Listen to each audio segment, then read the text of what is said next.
Fala pessoal, Felipe Genovese aqui, apresentando mais um Elite Podcast. No episódio de hoje eu tô aqui com a Larissa. A Larissa, ela é youtuber também, trabalha com logística, ela mora no Chile. O canal dela é 20 mil palavras, no YouTube e no Insta. No Insta também, 20 mil palavras? Também. O 20 é numeral, 20, tá. E o 1000 palavras é escrito. Certo, então vão lá, tem muito assunto legal, tem muito conteúdo bacana. Segue ela depois que vocês terminarem esse vídeo. E lembrando que nós estamos disponíveis também nas plataformas de streaming de áudio, que é o Google Podcast, Castbox, Apple Podcasts e Spotify. Se você estiver escutando pelo Apple Podcasts, dá 5 estrelinhas lá pra gente para ajudar a divulgar o nosso conteúdo. Se você tá vendo pelo YouTube, se inscreve, dê like aqui no nosso vídeo.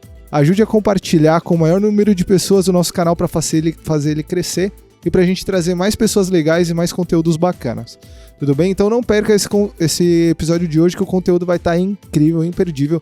A gente vai falar sobre mudança de país, sobre se adaptar a uma nova cultura, aprender uma língua que você não conhece ainda, como se virar, se você quer ir pro Chile, pra Colômbia, pros Estados Unidos, pra Austrália, pra qualquer lugar, cara, você vai sozinho, você não tem amigo, você não tem familiar nem nada. Por onde que eu começo? Como que funciona? Como que faz? Tudo isso e muito mais depois da vinheta. Valeu!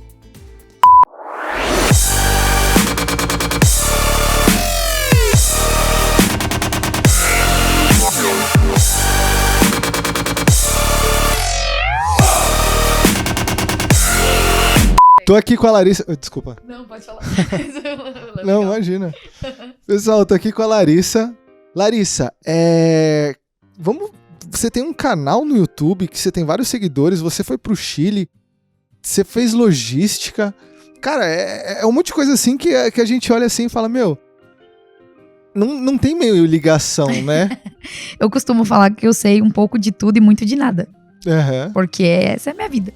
Eu tenho muita pouca concentração, Eu tenho pouca concentração pra fazer a mesma coisa. Eu acho que eu não conseguiria ser especialista em uma só coisa e ficar naquilo. Porque eu perco o interesse muito rápido. Uhum. Então, assim, eu gosto de aprender, passar meu conhecimento e depois só, sei lá, eu continuo tendo aquilo ali como uma medalhinha, sabe?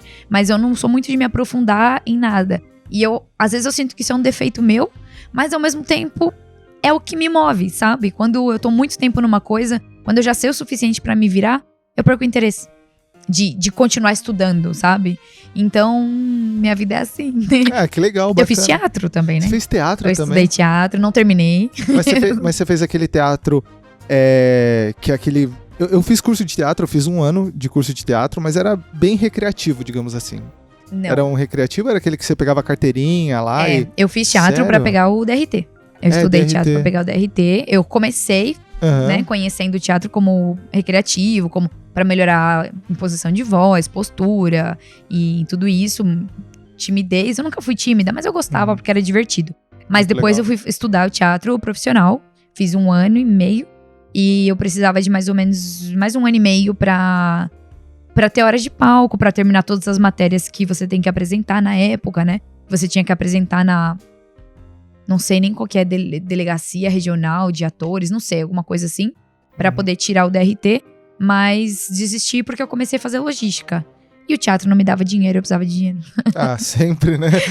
Não. Eu precisava de dinheiro, eu precisava muito de dinheiro. Uhum. Então, deixei o teatro por causa disso. Tá, e agora de cara, depois de tudo isso que você falou, você acha que você sabe usar essa sua característica pra te levar mais longe? Porque, você tem um canal com vários seguidores, você tem um Insta também que ele tá ascendendo, mesmo que você tenha esse Insta, mas não seja a sua principal fonte de renda, ele cresce organicamente, né? E você mudou de país, então eu acredito que essa sua característica tem te ajudado bastante a aprender um novo idioma, a arriscar, a se virar. Eu acho que tudo soma, né? Desculpa se eu falar alguma coisa esquisita, porque eu penso em espanhol ainda.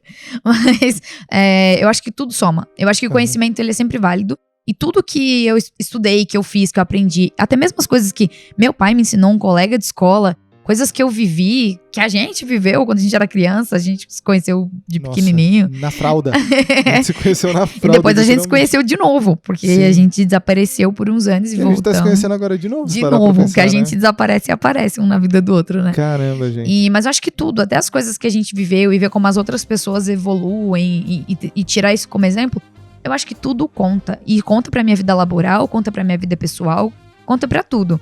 Mas falar pra você, sei lá, que o teatro me ajudou a falar melhor em público. Não sei.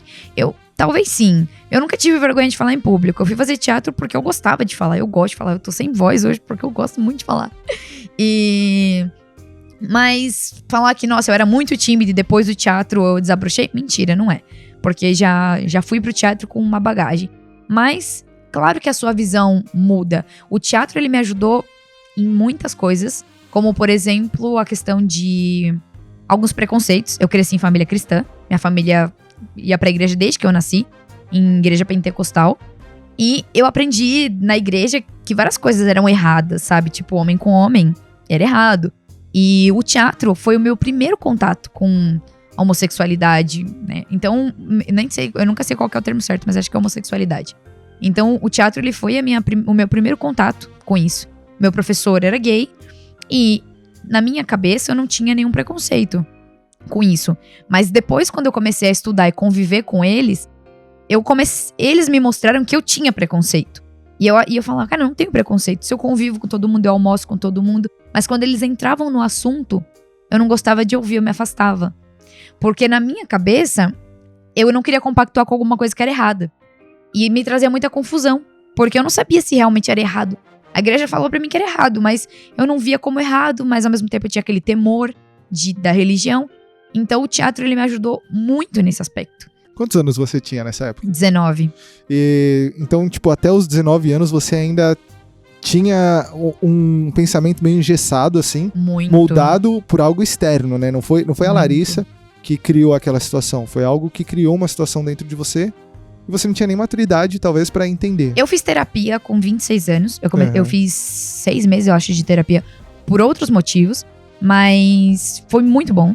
E eu comecei a entender muitas coisas do meu passado, assim.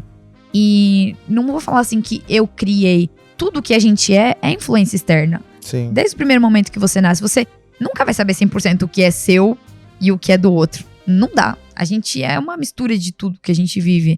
Tanto é que as pessoas falam, né, que falar é um hábito. Se você crescesse e nunca tivesse escutado ninguém falar, você não falaria. Porque Quantas pessoas você escutou falando? Não, brincadeira. Muitas. Mas falar é um hábito, falar não é instinto. Diferente do sexo, o sexo é instinto. Uhum. Os animais fazem, todo mundo faz. Chega um momento na sua vida que você tem necessidade de fazer. Se ninguém te ensinasse, você ia fazer do mesmo jeito. Sim. A qualidade do sexo é outra coisa, mas você vai aprendendo. Sim. Mas o sexo é instinto, né? É pra procriar. Mas falar é hábito. Falar é hábito. Se ninguém fala com você, você não fala. Tanto é que uma das coisas erradas que a gente fala quando vê uma pessoa surda, a gente fala que ela é surda e muda.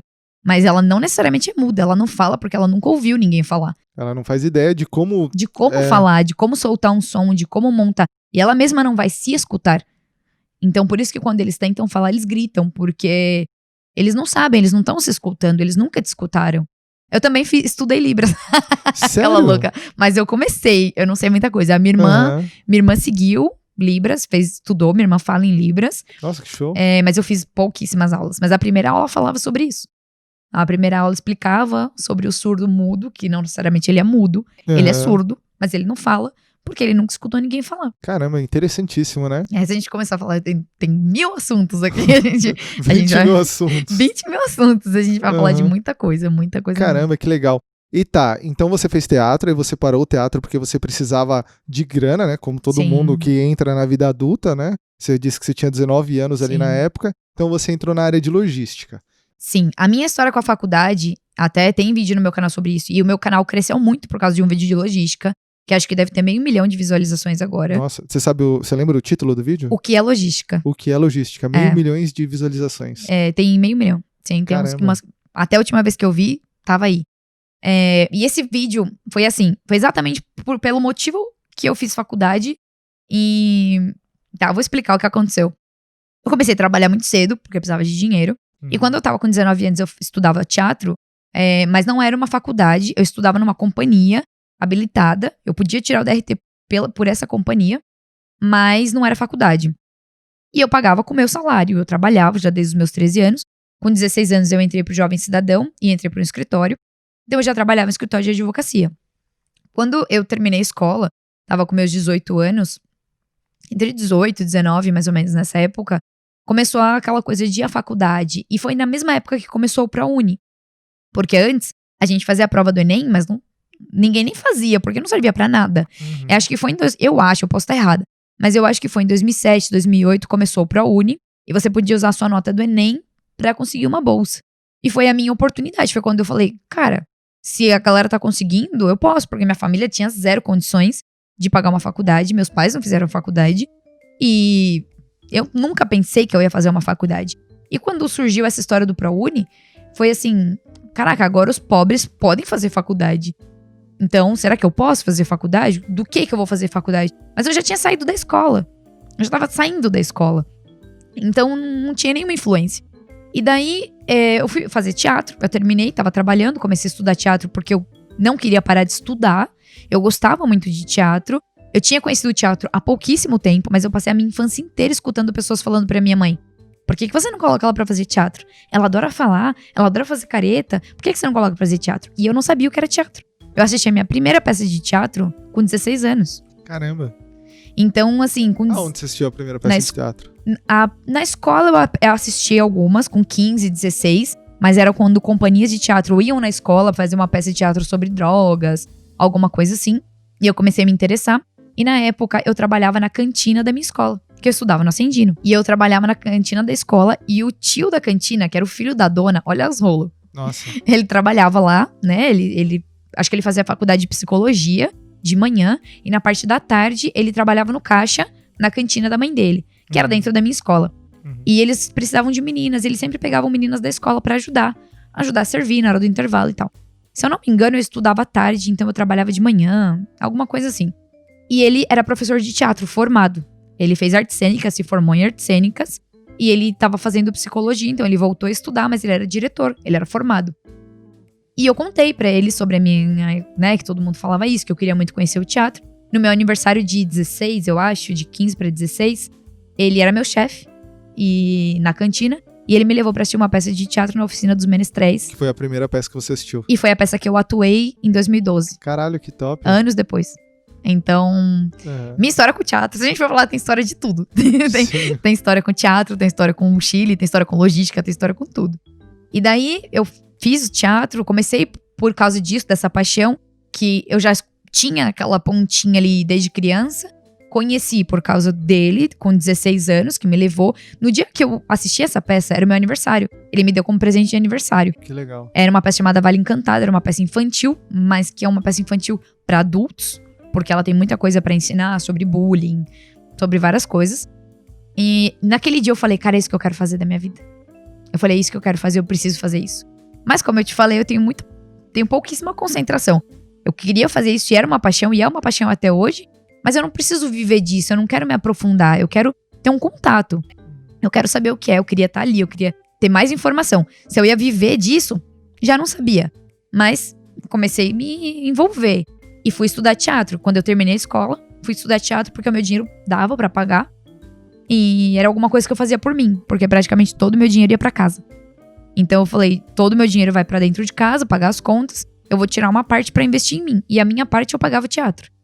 E daí comecei a abrir muito a minha cabeça, porque aí eu comecei a estudar teatro profissional, não fazendo peça de todos os tipos. A gente chegou a colocar peça em cartaz e apresentar um mês no teatro. Mas legal. Eu gostava de teatro musical. E eu fui estudar teatro.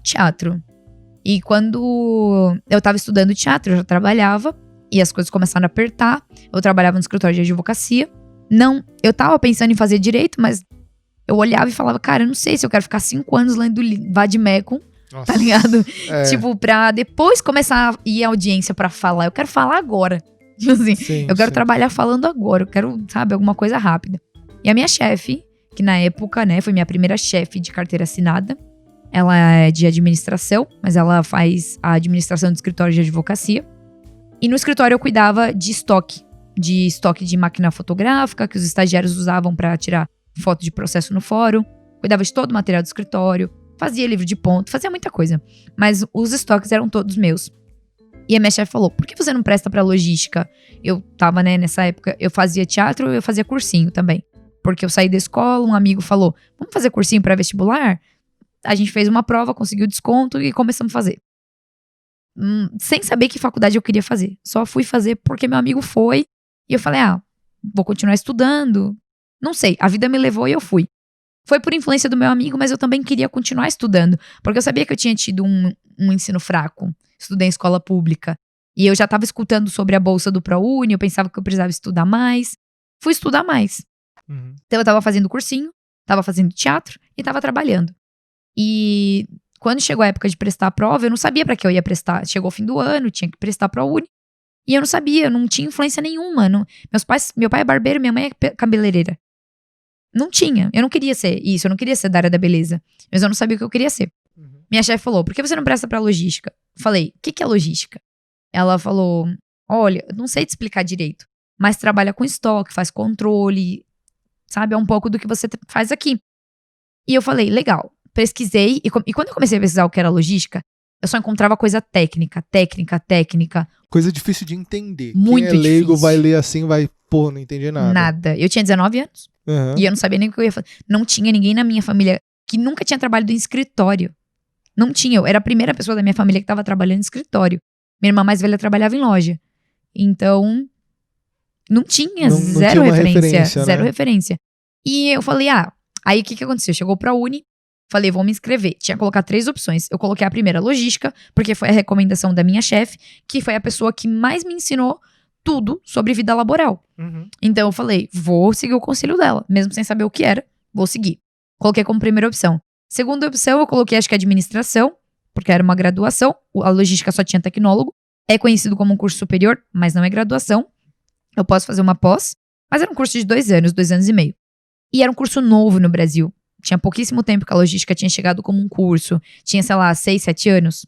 Não era muito reconhecido. As próprias empresas não tinham uma área de logística. Tava começando isso. E a última eu coloquei rádio e TV. Porque eu não queria colocar artes cênicas, porque eu sabia que eu ia morrer de fome. Com todo respeito, mas a minha família não tinha como me bancar mesmo, sabe? E quem faz artes cênicas sabe que é muito difícil, sabe?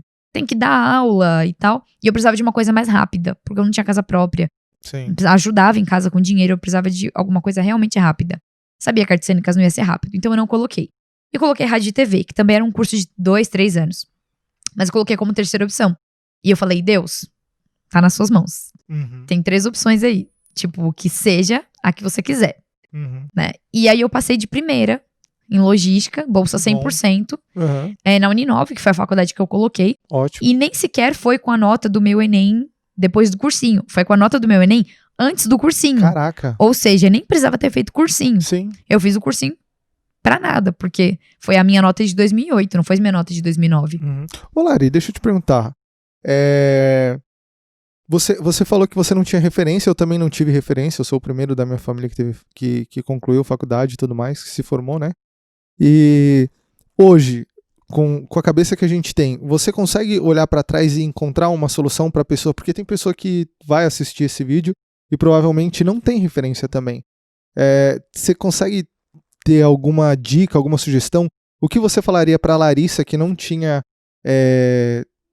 orientação nenhuma? Como que ela poderia se orientar hoje, nos dias atuais? Então, o YouTube começou em 2009, né? O YouTube começou, assim, a ter vídeo e tal em 2009. Hoje em dia a gente tá em outro mundo, né? Não dá pra falar que não tem zero referência, porque a gente tem internet, a gente tem Wi-Fi. Na nossa época era discado. A gente tem a mesma idade, nasceu no mesmo ano. Então, assim, a gente realmente não tinha referência nenhuma. Quem nasce hoje em dia, já tem metade das ferramentas na mão. Mas, eu vejo que o pessoal tem muita dificuldade, tipo, mas eu não sei se eu gosto disso e tal. Eu recomendo você fazer o básico de tudo. Assistir vídeo, procurar assistir vídeo. Dá pra você visitar a faculdade. Dá pra você procurar alguém que faz isso e perguntar como é. Procurar vagas na Cato, no vagas.com, pra você ver o que pede. Sei lá, eu quero fazer logística, achei super legal. Mas vai lá no vagas.com, e procura auxiliar de logística, analista de logística, ao ver o que o cara faz. Porque a logística em si, na faculdade, ela é muito linda. Mas você tem que ver se no mercado... Que nem a logística de porto. Maravilhoso. Mas quantos portos tem no Brasil? Nossa, Quantas pessoas trabalham no porto? Quantas pessoas se formam em logística? Ou seja, eu não tenho estatísticas, mas vamos supor que 3% de quem se forma em logística trabalha em porto. Sabe? Não tô falando que você não pode fazer parte dos 3%. Você pode. Mas pra você ter um pouco mais de referência e entender no que a maioria trabalha, dá uma olhada nas vagas antes de entrar na faculdade. Porque se eu falo de uma pessoa pobre como eu, tipo, não pobre, mas pessoa com dificuldade financeira, você quer fazer a faculdade pra ganhar dinheiro. Você quer fazer a faculdade pra ser independente, pra ter suas coisas. Então, você não quer por causa de status, né? Você não quer porque, se você não tem nenhuma referência, você não vai falar, meu pai era isso, eu quero ser. Não, porque você não tem nenhuma referência. Então, eu acho que vai lá, vai dar uma olhadinha em salário. Não só salário, porque o salário não quer dizer tudo. No logística, você pode ganhar R$1.000 sendo formado, carregar caixa, sendo formado, como você pode ganhar 5, 6 mil reais sendo um analista, sabe? Dá pra estar nos dois. E não é a faculdade que vai determinar isso.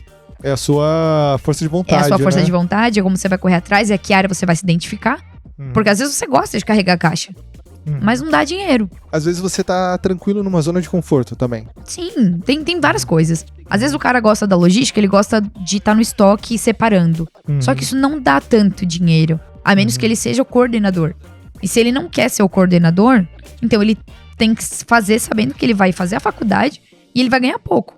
Mas se é o que ele gosta, eu apoio, entende? Tipo, Sim. se eu fosse falar, cara, eu ganhando R$2.000, eu consigo sustentar minha família, ter uma vidinha ali, mas eu vou ser feliz, cara, vai que é tua. Sim. Mas se você precisa de mais dinheiro pra ser feliz, talvez você não queira ser só um carregador de caixas. Aí você tem que ralar um pouquinho mais. Exato, aí você, Sim. putz, eu quero ser um supervisor, sabe? Eu quero ser um analista, eu quero ser alguma coisa a mais. Então, será que essa é a melhor profissão? Então, você tem várias coisas pra pensar. E fora isso, eu também acho que é muito válido você começar a faculdade e não gostou, cara, para. Sim. E comece de novo. Sim. Não vai até o final porque, tipo, mas eu já fiz 6 meses, eu já gastei dinheiro. Tá bom, você vai gastar mais 2 anos e depois não vai trabalhar na área. E outra, eu acredito, depois de tudo que eu passei, eu criei uma maturidade pra entender que faculdade não quer dizer também que você vai ser bem sucedido se você tem ou não tem faculdade. Eu acho que vai muito mais do quanto você se empenha num projeto, do quanto você dá o seu sangue pra... Hoje eu tava até assistindo um vídeo no YouTube que o cara falava isso. Quando você tá sozinho na selva, sem roupa, sem nada, e você precisa sobreviver, você dá um jeito. Então, você vai colher aquilo que você dá energia pra pegar de volta. Então, se você dá muita energia... Aí vamos entrar no negócio do Chile. Você falou tá na selva pelado, sem nada. Assim. Posso ir no banheiro rapidinho? Pode, vai lá. Nossa. Como que você foi parar no Chile? Conta essa história pra gente. Então, só pra fazer um gancho em relação ao Chile, em relação à profissão e o Chile, eu faço muita propaganda nesse sentido de quem quer fazer logística, porque as pessoas falam, mas eu não tenho ninguém pra me indicar, eu não tenho experiência na área, eu vou fazer uma faculdade sem nome, e eu vou carregar caixa o resto da vida, eu vou ganhar mal e tal. Eu sempre falo, logística é experiência, é a primeira coisa, a faculdade ela vai te ajudar, vai abrir portas, sim, mas é uma área onde a experiência é o que mais conta. E eu sempre falo, quer fazer logística, a primeira coisa é procurar um emprego na área. Precisa, porque se você esperar terminar a faculdade, cara, você não vai ser muito difícil você conseguir entrar na área, porque você vai começar de baixo, de qualquer jeito. E uma pessoa que acabou de terminar a faculdade não vai querer começar a carregar caixa depois de terminar a faculdade. Então o ideal é você carregar caixa enquanto você tá na faculdade, porque é aceitável na sua cabeça, né? Que aí quando você terminar a faculdade, você já evoluiu um pouquinho, já tem experiência e tal. Aí tem várias reclamações assim que a galera faz no meu canal, mas eu não tenho como, ninguém dá emprego pra quem não tem experiência. Dá pra conseguir, cara, dá pra conseguir. Mas aí fazendo a propaganda, eu vou falar da minha vida. Eu sem referência nenhuma, fui fazer logística, não sabia o que era logística. Comecei a faculdade sem trabalhar na área, mas eu não sei, alguma coisa falou dentro de mim. Começa a trabalhar. E eu saí, eu pedi demissão do meu emprego pra tentar trabalhar na área de logística no meu primeiro semestre de faculdade. Ninguém me deu essa dica, foi uma coisa totalmente intuitiva minha. E hoje eu falo isso pra milhões de pessoas que me seguem. Tipo, não milhões, né? Ó, tá se achando. Mas, tipo assim, eu falo isso pra várias pessoas que me seguem. 20 mil pessoas que me seguem. Mas eu sempre falo isso, gente, vai procurar emprego na área, vocês precisam ter experiência, a experiência conta mais que a faculdade. Ah, então não faça a faculdade? Faz, mas é um conjunto. Tipo, só a faculdade não ajuda. Só a experiência ainda ajuda mais que só a faculdade, saca? Concordo. E logística não é que nem um engenheiro civil que precisa terminar pra trabalhar na área. Não, cara. Você pode trabalhar com logística sem terminar, sem nem ter faculdade. Isso é uma mão na roda, sabe? Então, vai procurar. Ah, mas estão pagando muito pouco. É assim que começa. E se estão pagando pouco agora, quando você terminar a faculdade, vão continuar pagando a mesma coisa e você já vai ter mais necessidades. Então, Sim. né? Então eu falo pra galera, começa. Mas falando por mim, comecei a faculdade também sem experiência, fui procurar emprego na área, consegui um emprego que não era tão na área assim, era área comercial, mas a gente vendia insumos de logística. E eu coloquei isso como experiência, eu valorizei, né, o meu currículo. Então. Tudo que você gastou tempo na sua vida, gastou não, tudo que você investiu tempo na sua vida merece ser valorizado. Claro. Tem pessoas que, eu sou só um faxineiro, eu sou só um. Não, você não é só um. Porque, eu sou um agente de limpeza. Sim. Você vai melhorando um pouco. Mas assim, pensa o seguinte, cara, você fez uma limpeza, sei lá, de um banheiro do metrô. Todos os usuários que chegam e saem, ele só tá saindo, entrando mais pessoas porque você limpou. Exato. Porque se você não tivesse limpado, tipo, uma hora ia congestionar e ia falar, gente, fecha a porta, ninguém entra. Exato. Isso, se você limpa banheiro, se você fica dentro de um banheiro, você já pode falar que você tem contato com o público. Sim. Isso conta muito. Se você limpa um banheiro e fica fazendo manutenção do banheiro, se você tá na porta de uma loja, praticamente o contato que você tem com o público é o mesmo. Sim. O que muda é o produto. Sim. Você está prestando um serviço, você está vendendo um produto. O que muda é o produto. Mas você tem experiência com o público. E as pessoas têm uma dificuldade de entender isso, de valorizar o que elas mesmas sabem. Sabe? Então, assim, eu tive minha primeira experiência logística e eu não tinha nenhum cargo de logística. Eu era estagiária de logística, mas eu fazia atendimento telefônico. Basicamente, eu era um telemarketing. Só que você acha que quando eu saí daí, eu saí e falei, não, é telemarketing, eu não sei fazer nada? Claro que não.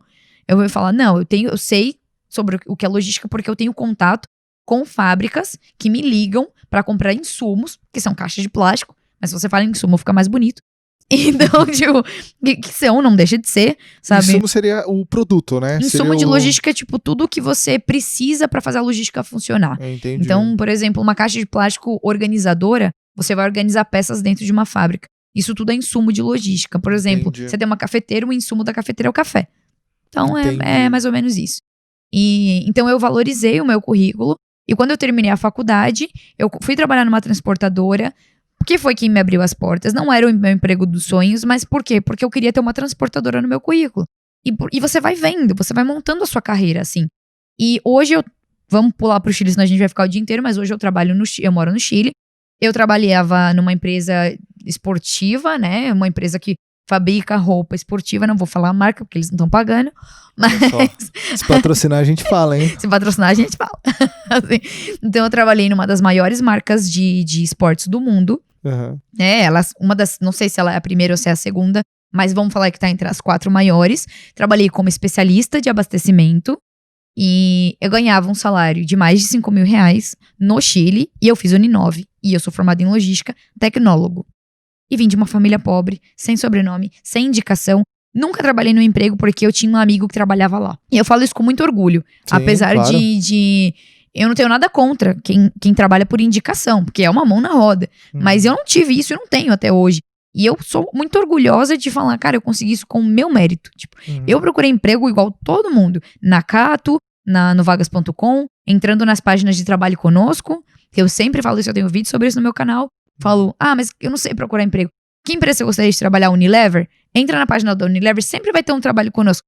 Mas funciona? Funciona. Porque eu consegui emprego nessa empresa assim, basicamente, sabe? Que legal. Então, assim, eu já consegui emprego assim. Entra lá, seu sonho é trabalhar numa transportadora com um nome grande, seu sonho é trabalhar na Nike, seu sonho é trabalhar na, sei lá, B2W, ou nas empresas que seja, Netshoes. Todo mundo patrocinando, hein? Assim, não tô falando que são boas empresas, tô falando se seu sonho é trabalhar lá. Sim. Cara, entra no site dessa empresa e procura um trabalho conosco, Sim. sabe? E aí manda seu currículo lá. Manda 10, 20 vezes. Faz que nem eu. Se você não ganhar pelas suas competências, você ganha no cansaço. Mas... Ninguém melhor do que a própria empresa pra te falar o que ela tá procurando, né? Exatamente. Então, assim, eu trabalhei em grandes empresas e eu consegui assim, cara. Ninguém me indicou. Não vou falar que foi fácil. Tipo, eu mandei pra 100 empresas de gama alta e 3 me chamaram e uma me contratou. Mas tá bom. Aí tem gente que manda em 3, não chama, fala, cara, ninguém me chama. Não vou mandar mais não, ninguém me chama. Mandou pra 3, cara, é estatística, é só você pensar. Um pouquinho que você vai ver que não é do nada. Então, tipo, fazendo a publicidade, cara, dá pra chegar em alto, dá. Eu nem me considero que eu tô num lugar alto. Mas eu sei que pra muita gente até que me segue no canal, a vida que eu tenho hoje é alta, sabe? Eu acho que você tá bem, eu acho que tá legal. Eu tô confortável, né? Eu tenho meu apartamento, não é meu, é alugado, mas eu moro no meu apartamento sozinha, eu pago o aluguel sozinha. O meu apartamento, tipo, tem sala, cozinha, tem um quarto, banheiro, varanda com vista pra cordilheira. Eu tenho a minha moto que tá quitada, paguei minha habilitação, tenho meu visto, tá tudo pago. Em espanhol é pagado. Não sou burra, né? Que é o espanhol que já dá aquelas confundidas.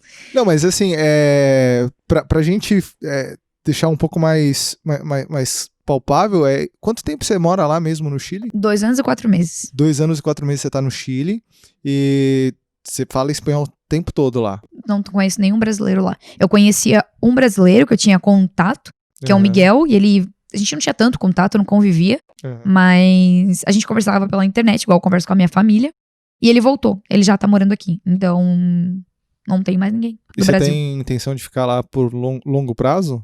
Eu sou uma pessoa não faz plano a longo prazo. Entendi. Eu consigo projetar no máximo 2 anos. Entendi. Não consigo me projetar mais que isso. Eu acho que pela minha criação, minha mãe, não sei quem acredita em signo, quem não acredita, mas a minha mãe é uma sagitariana, e ela não planeja futuro. Minha mãe, ela, né, pra ela... Faz o que tem que fazer hoje.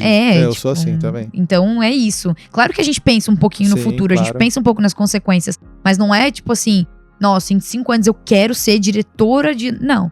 Eu falo, se eu fizer isso hoje, vai melhorar um pouco minha condição o ano que vem. Show. Então, o ano que vem eu vou ter mais possibilidades, aí eu vejo o que eu posso melhorar mais. Show. Então é assim, sabe? Pé no chão. Pé no chão. Então, e projetando aí 1, 2 anos. Porque a galera fala, olha, funciona com muita gente, mas eu acho que com a maioria não. Falar, eu vou fazer um plano de carreira de vida pra 10 anos. Em 2 anos, você já não é mais a mesma pessoa. Sim. E outra, você pode fazer... Cara, você pode gastar 10 anos fazendo o plano perfeito. Só que a vida ela é tão randômica, ela é tão aleatória, que aparece coronavírus. Exatamente. Sabe? Exatamente assim. Então, tipo, você fala, não esperava por isso. Você fala assim, sei lá, um ano você quebra o pé, aí você melhora o pé. Aí no outro ano você, sei lá, você comprou cartão de crédito, aí você resolve o problema do cartão de crédito. Quando você resolveu todos os seus problemas pessoais, o mundo caga. O mundo caga. Assim, o mundo se encarga de trazer os problemas pra você. Aí você fala, não, eu vou sair do Brasil porque a violência tá grande, você vai pra outro país, o coronavírus atinge o mundo inteiro. Então, tipo, não tem pra onde fugir, sempre vai ter alguma coisa. Sempre vai ter. Você quer ver uma coisa? 2019 eu trabalhei, mano. 2018 e 2019 foram 2 anos que eu trabalhei pra caramba. E 2020 era pra ser um ano que, tipo, ia ser o ano da colheita. Sabe? Nossa... 2020 tá chegando, vou estourar, mano. Estourei mesmo. Estourou, botou lá. Estourei. E eu tava pensando em ir pra Austrália. Eu queria juntar dinheiro, porque eu falei, esse ano pra mim, tudo que eu falei que assim, eu vou fazer. Eu sempre fui muito, falando da minha vida pessoal, eu nunca tive muito namorado, nunca fui pra balada, nada. Trabalhei desde muito cedo e estudava. Eu não sou muito estudiosa, no sentido de pegar uma carreira e ficar ali estudando a mesma coisa. Mas eu estudo coisas aleatórias que vão servindo pra minha vida e vou estudando e tal. Você vê o que você precisa hoje e você fala, eu preciso resolver esse problema. Exato. E estudo isso. E aí preciso outra coisa, estudo outra coisa. E eu pensava assim, nesse ano que tipo, eu não aluguei apartamento por isso, mas eu pensava que eu ia viajar muito. Porque eu também tava estável, tava começando a juntar dinheiro, falei, eu vou juntar. Ou eu vou embora pra Austrália, ou eu vou fazer uma viagem pro Brasil de 4 meses, vou conhecer vários estados. Eu tava, falei, dá pra juntar essa grana e fazer uma puta viagem, conhecer o meu país. Alguma coisa assim. Aí começou a pandemia, eu falei assim, cara, não dá pra investir em viagem, o mundo parece que isso vai, pra mais longe, vai demorar mais. Então, eu vou realizar outros sonhos, que é morar sozinha, sempre tive o sonho de morar sozinha, e eu sempre tive o sonho de ter uma moto. E eu falei, como eu não vou conseguir sair de casa, eu vou pelo menos morar numa casa legal. Porque eu morava num quartinho alugado com uma família, Eu alugava só um quarto. Falei, já que eu vou ficar trancada em casa, pelo menos vai ser a minha casa. E eu não vou deixar de realizar um sonho. Sempre foi um sonho. Não era uma coisa que eu tava me projetando pra fazer, mas era o que dava pra fazer. Então eu falei, tá, vou realizar um sonho. Alguma coisa tem que fazer. E a moto também sempre foi um sonho. E também foi o coronavírus que me impulsionou. Porque eu não tinha como me locomover. E não ia entrar em transporte público quando funcionava. Falei, cara, é minha oportunidade de ter uma moto. Eu tinha um dinheiro guardado, comprei a moto. Gastei o dinheiro de viajar. Era um sonho que não dava pra realizar, mas algum sonho eu tinha que realizar. E aí eu comprei a moto e aluguei o apartamento. E eu falei, esse ano vai ser o ano da putaria. Porque agora eu tenho um emprego estável, eu tenho visto, eu tenho a moto, eu tenho minha casa. E tipo, cara, eu vou começar a sair com o povo aí. Assim, eu nunca fui de ficar com ninguém, eu tive um namorado. E falei, não, agora eu vou conhecer gente. Agora... Baixei o Tinder, falei... Ninguém me segura. Agora eu tenho um apartamento, não preciso nem, né, sair, eu posso receber as pessoas na minha casa. Aí a primeira pessoa que eu saí, tamo namorando. Assim, nada deu certo, tipo, ou deu muito certo. Não, deu muito certo, mas não do jeito que a gente se planeja, não do jeito que a gente se projeta. Por isso que eu não consigo fazer plano a largo prazo. Porque eu gosto de a longo prazo. O pessoal já entendeu aqui que espanhol faz parte da sua rotina. Eu não consigo fazer planos a longo prazo, porque eu gosto de aproveitar as oportunidades que aparecem. E eu sou uma pessoa que eu nunca tive um sonho, sabe? Até que eu tenho 2 irmãs, né, que são mais velhas. E eu sou sempre... A gente fala que eu sou o equilíbrio, porque, por exemplo, o sonho era ter filho. A outra, o sonho era não ter filho. Tipo, e eu era... talvez, pode ser que eu tenha, pode ser que eu não tenha. Se eu não tiver, eu vou ser feliz. Se eu tiver, eu vou ser feliz. E minhas irmãs não. Tipo, uma era, quero ter filho. Se eu não tiver filho, eu não vou ser feliz. E a outra, se eu tiver filho, eu não vou ser feliz. Então, eu não sou assim. Eu não sou uma pessoa que tem umas coisas muito... Você vê minha profissão. Outra pessoa escolheu pra mim, eu gostei, fiquei. E não me arrependo. Não era aquela coisa de tenho sonho de ser professora, tenho sonho de ser médica. Eu gosto muito de aproveitar as oportunidades que a vida me dá e conhecer. E se eu gostar, eu fico. Se eu não gostar, eu não fico. E isso me ajuda muito, porque eu sou bem adaptável. Né? Se eu fosse uma pessoa que eu quero ir pra Austrália, era pra eu estar super frustrada agora. Porque meu sonho sempre foi ir pra Austrália. Eu nunca cheguei na Austrália. Eu fui pro Chile e nunca cheguei na Austrália.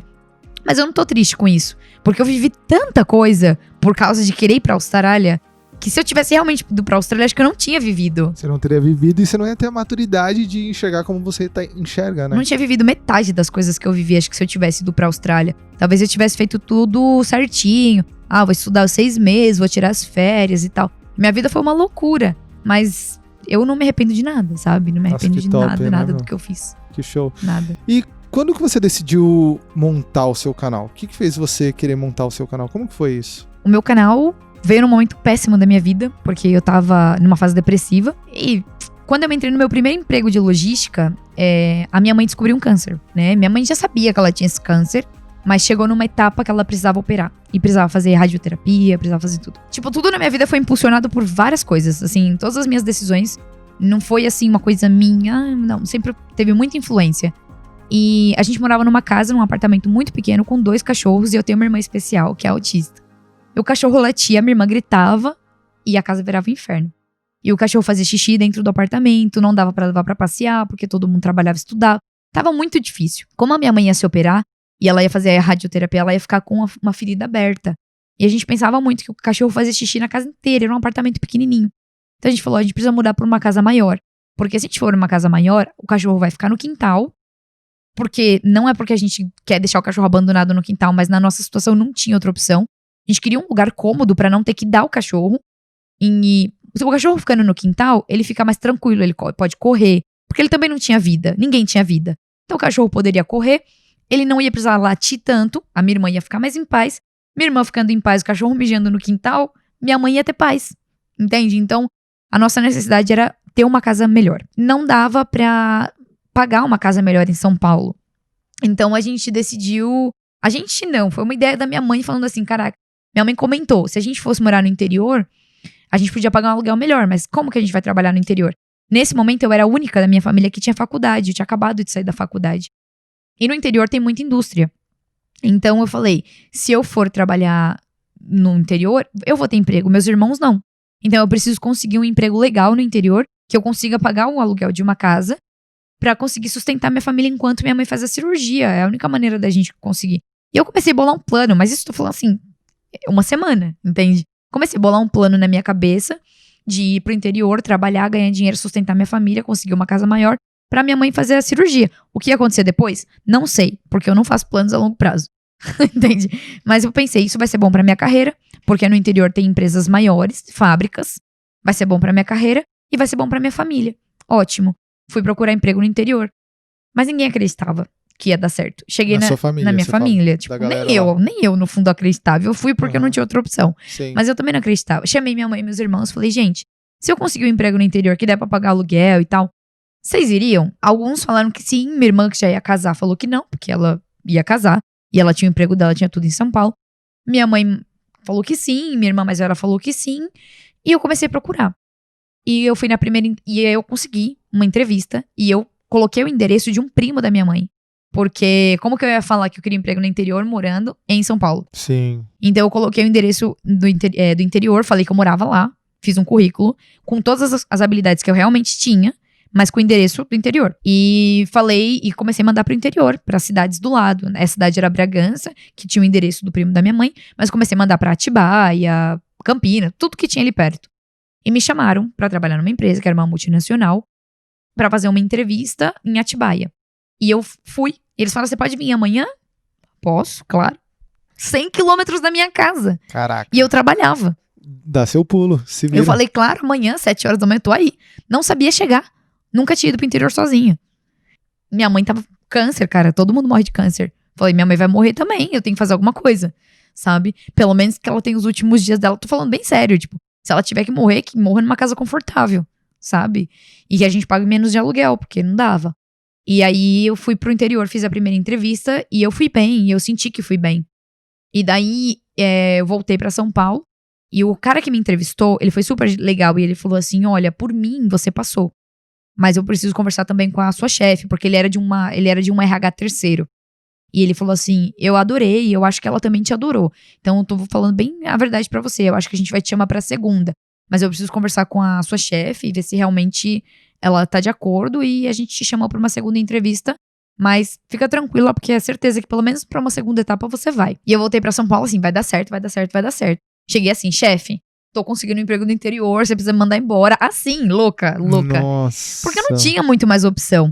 E... Ou era aquilo, né? Você tava assim, eu tenho que agarrar tenho que fazer acontecer, não tem plano B. E o único dinheiro que eu tinha, eu gastei pra chegar nesse lugar, porque eu não sabia chegar, então eu acabei pegando um táxi, gastei R$60 de táxi. Não de São Paulo até lá, claramente eu fui de ônibus, né, e tal. Mas fui por um caminho que era o pior caminho, mas eu não sabia. E consegui na entrevista, cheguei no horário, que era o que importava.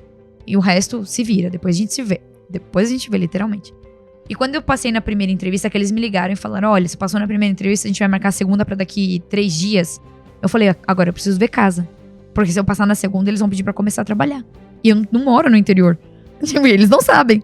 Então, tipo, na segunda entrevista, eu fui com a minha irmã pediu dia no trabalho, e eu marquei com a minha irmã pra ela ver casa em Bragança, e eu fui pra entrevista em Atibaia. Quando eu saí da segunda entrevista, a gente foi pra Bragança, procurar uma casa de aluguel, pra ver como que ia ser, né, porque a gente ia ter que mudar rápido e tal. E daí, a gente achou uma casa legal, e a gente deu os papéis pra ver se eles aprovavam o nosso crédito nesse dia. Eu não tinha passado na entrevista. Eu não tinha passado na entrevista ainda. Uhum. E voltei pra São Paulo naquela ansiedade. Minha chefe já tinha meio que me mandado embora. Olha só, eu tava de aviso prévio. Eu não sabia se eu tinha passado. Eu já tinha dado entrada numa casa, né, no aluguel. E eu não sabia se eu tinha passado. Uhum. Assim. E eu tava, tipo, naquela ansiedade. Tipo, meu Deus, se a casa der certo e o emprego não, a gente vai ter que recusar a casa. Porque eu não vou ter um emprego, como que eu vou sustentar a casa lá? Tipo, a casa perfeita, a gente amou a casa, um lugar legal, o dinheiro dava pra pagar.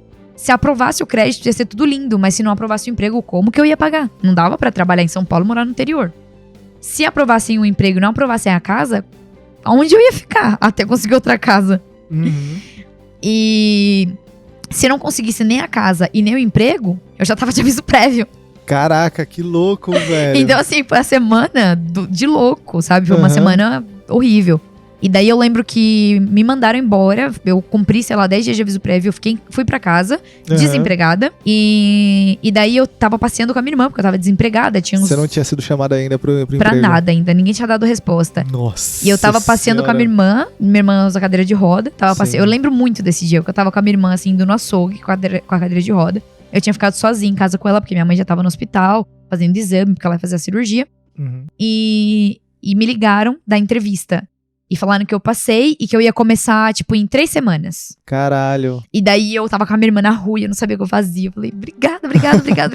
E eu falei, Deus, só falta a casa. Tipo, ajuda. Porque, né, o emprego tá ótimo. Agora eu preciso da casa. Não, como que eu vou trabalhar daqui 3 semanas? Não tenho onde ficar. E coisa de 2 horas depois, ligaram e falaram, deu tudo certo, vocês podem ir buscar a chave da casa. Nossa. E eu ia começar a trabalhar em 2, 3 semanas. Aí meus irmãos pediram as contas e a gente arrumou a mudança e foi embora. Fomos embora pro interior. E aí vai a história de como começou o canal. Aí o que aconteceu? Nessa época eu namorava. Eu tinha um namorado. E a gente... Fazia pouco tempo que a gente tava namorando. E quando a gente começou, ele morava em Osasco. Eu morava em São Miguel, na Zona Leste. E 2 meses depois que a gente começou a namorar, a família dele foi morar na Praia Grande. Só que ele continuava trabalhando em São Paulo. Então, a cada 15 dias eu ia pra Praia Grande. E a gente se via em São Paulo durante a semana. E 2 meses depois, assim, sei lá, a gente tinha 5, 6 meses de namoro, eu fui mudei pro interior. Então, assim, ele mudou 100 km pra lá, eu mudei 100 km pra cá.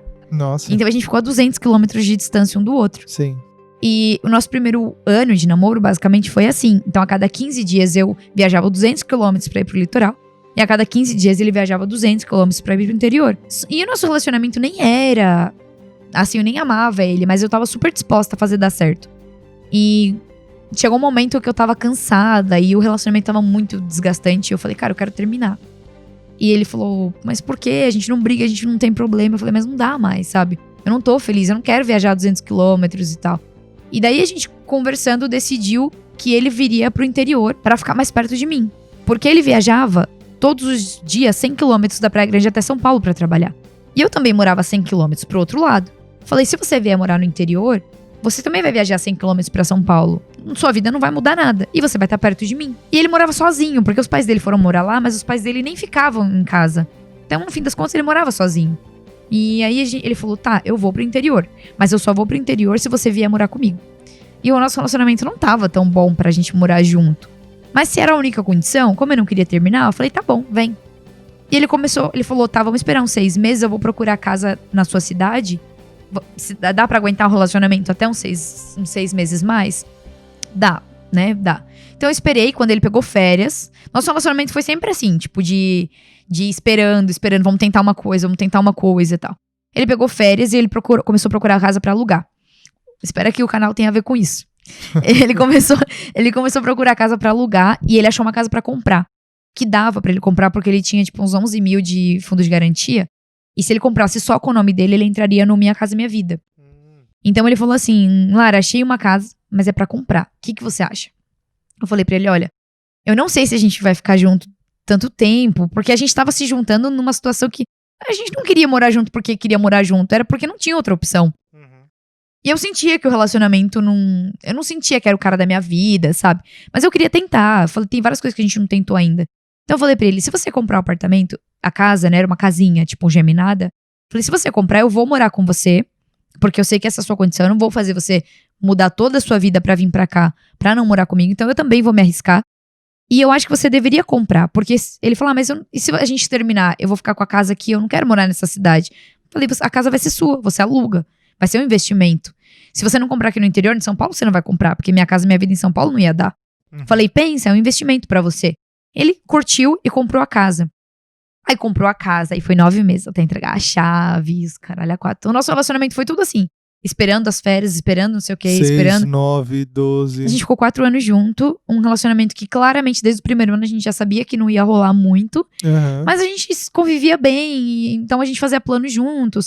Não juntos de casal, mas era, eu vou ficar com ele porque ele vai comprar um apartamento, vai vir pra cá, eu vou apoiar. Minha mãe tava com câncer, ele ajudava, a gente apoiava. Minha irmãzinha nunca tinha ido pra escola, a gente tava procurando uma escola pra ela, ele me apoiava. Então a gente ficava nisso, sabe? De um apoiar o outro como amigo. Então nosso relacionamento durou 4 anos nisso. Não era um relacionamento de tipo, nossa, eu amo ele, tô apaixonada. Mas era assim.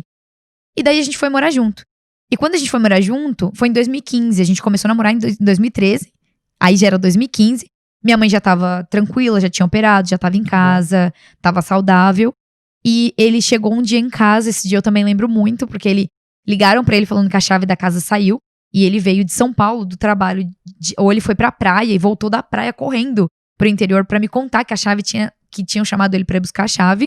E o carro dele quebrou no meio da Fernão Dias. Nossa. E eu não sabia que ele tava indo, então ele não podia me ligar pra avisar, porque era surpresa. Ele chamou um guincho e ele chegou na minha casa de guincho. Num dia que eu nunca esperava ele em casa. Então eu lembro até hoje esse dia, porque chegou um guincho na porta da minha casa e ele desceu e falou, entregar a chave da casa, sabe assim? E eu, tipo, meu Deus, eu nem sei se eu quero morar com ele, sabe assim? Eu não tava pronta pra isso. Eu não tava pronta, mas... Porque a gente conversou sobre isso 9 meses atrás. Só que nunca chegava o dia da chave e tal. E esse dia foi um dia muito difícil pra mim. Porque eu fiquei pensando, cara, eu tentei terminar várias vezes o relacionamento. Não porque eu não sentia que eu não era apaixonada por ele. Eu gostava dele, mas não era apaixonada. Mas era meu primeiro namorado, então eu não sabia nada de relacionamento. E daí, foi o dia que eu falei, cara, é real. Eu vou ter que morar com ele. E agora eu vai ou racha. Sabe? Ou eu vou descobrir que eu amo ele, ou eu vou descobrir que não dá mais. Então eu tava apreensiva, porque eu tava na minha zona de conforto. Eu gostava daquilo. Sabe? Eu gostava até da dúvida. Você estava confortável, né? Eu gostava da dúvida, sabe? Porque eu colocava a culpa de tudo que dava errado, eu falava, é porque a gente tá longe. Então, eu gostava da dúvida, né? E aí a gente foi morar junto, nessa casinha. A gente foi morar junto, a chave saiu meio que em março, em abril a gente ia mudar pra casa. No dia 1º de abril, me mandaram embora do trabalho. Mano. Eu tinha 2 anos nessa empresa. Só que aí, tipo, já não foi tanto problema, porque como minha família já tava estável no interior, minha irmã já trabalhava, minha mãe já tava bem do câncer, meu irmão era pequeno, mas tava trabalhando, e lá era tudo muito mais barato. Então minha mãe se virava, minha família se virava. E eu fiquei desempregada. E foi exatamente no mês que eu ia morar com ele. E foi uma surpresa. 2015 começou, não sei se você lembra, mais ou menos como tava 2015 aqui. Muita empresa fechou. Essa empresa... foi o pico da recessão, foi né? O pico da recessão, foi 2015, que eu me lembre. Não sei se foi assim, mas na minha vida foi assim. Na minha vida também foi assim. Então, 2015 começou um monte de gente ser mandada embora, um monte de empresa fechar. Interior é muito coisa de indicação. Então, assim, eu fiquei no interior onde eu não conhecia ninguém. A empresa que eu fui pra trabalhar me mandou embora. Eu não conseguia mais emprego, porque todas as vezes que eu ia fazer entrevista, alguém me perguntava, mas você é parente de quem? Qual que é o seu sobrenome? Mas onde você estudou? Que desnecessário, né? Mas interior, cidade pequena é assim. É assim. Então... chato, eu acho, também. Não é certo, mas é assim que funciona. Tipo, ao invés de olhar pra você e falar, você é foda, ou não, tipo... Né?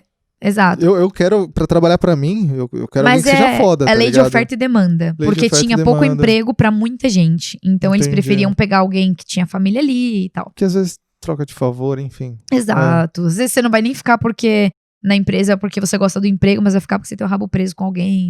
Então é bom pros 2 lados, né? Bom, entre aspas. Mas eles sabem que você vai ficar preso ali pelos 2 lados. Então eu não conseguia mais emprego, ninguém me chamava. E a gente tava indo morar junto. Ele tinha um emprego dele, a casa era só dele, no fim das contas, né? Assim, ele comprou com o dinheiro dele, fundo de garantia dele. Sim. Mas eu peguei, sei lá, uns 5, 6 mil reais de fundo de garantia, de tudo. Eu fiquei em casa. Aí foi onde começou o canal do YouTube, porque a gente não tinha sofá, eu ficava sozinha. Eu tinha muita necessidade de conversar, de falar. Eu morava numa casa, eu tenho 6 irmãos, morava numa casa com 4 deles, tinha 2 cachorros, a minha mãe. Escutava música o dia inteiro, porque minha irmã é especial e ela escuta música o dia inteiro.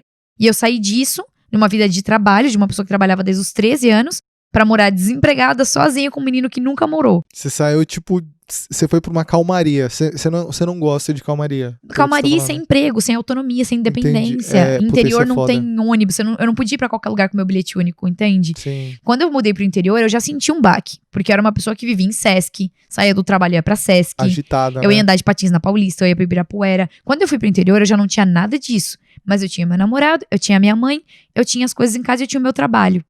Então, eu me mantinha nisso. Aí eu já não tinha mais a minha mãe, eu já não tinha mais o trabalho, não tinha mais nem os cachorros, nada. E ele trabalhava em São Paulo. Ele saía 4 horas da manhã e chegava 8 horas da noite. Eu fiquei sozinha em casa. Nunca na minha vida eu tinha ficado sozinha em casa sem nada pra fazer. Porque a gente não tinha filho, não tinha nada. Sim.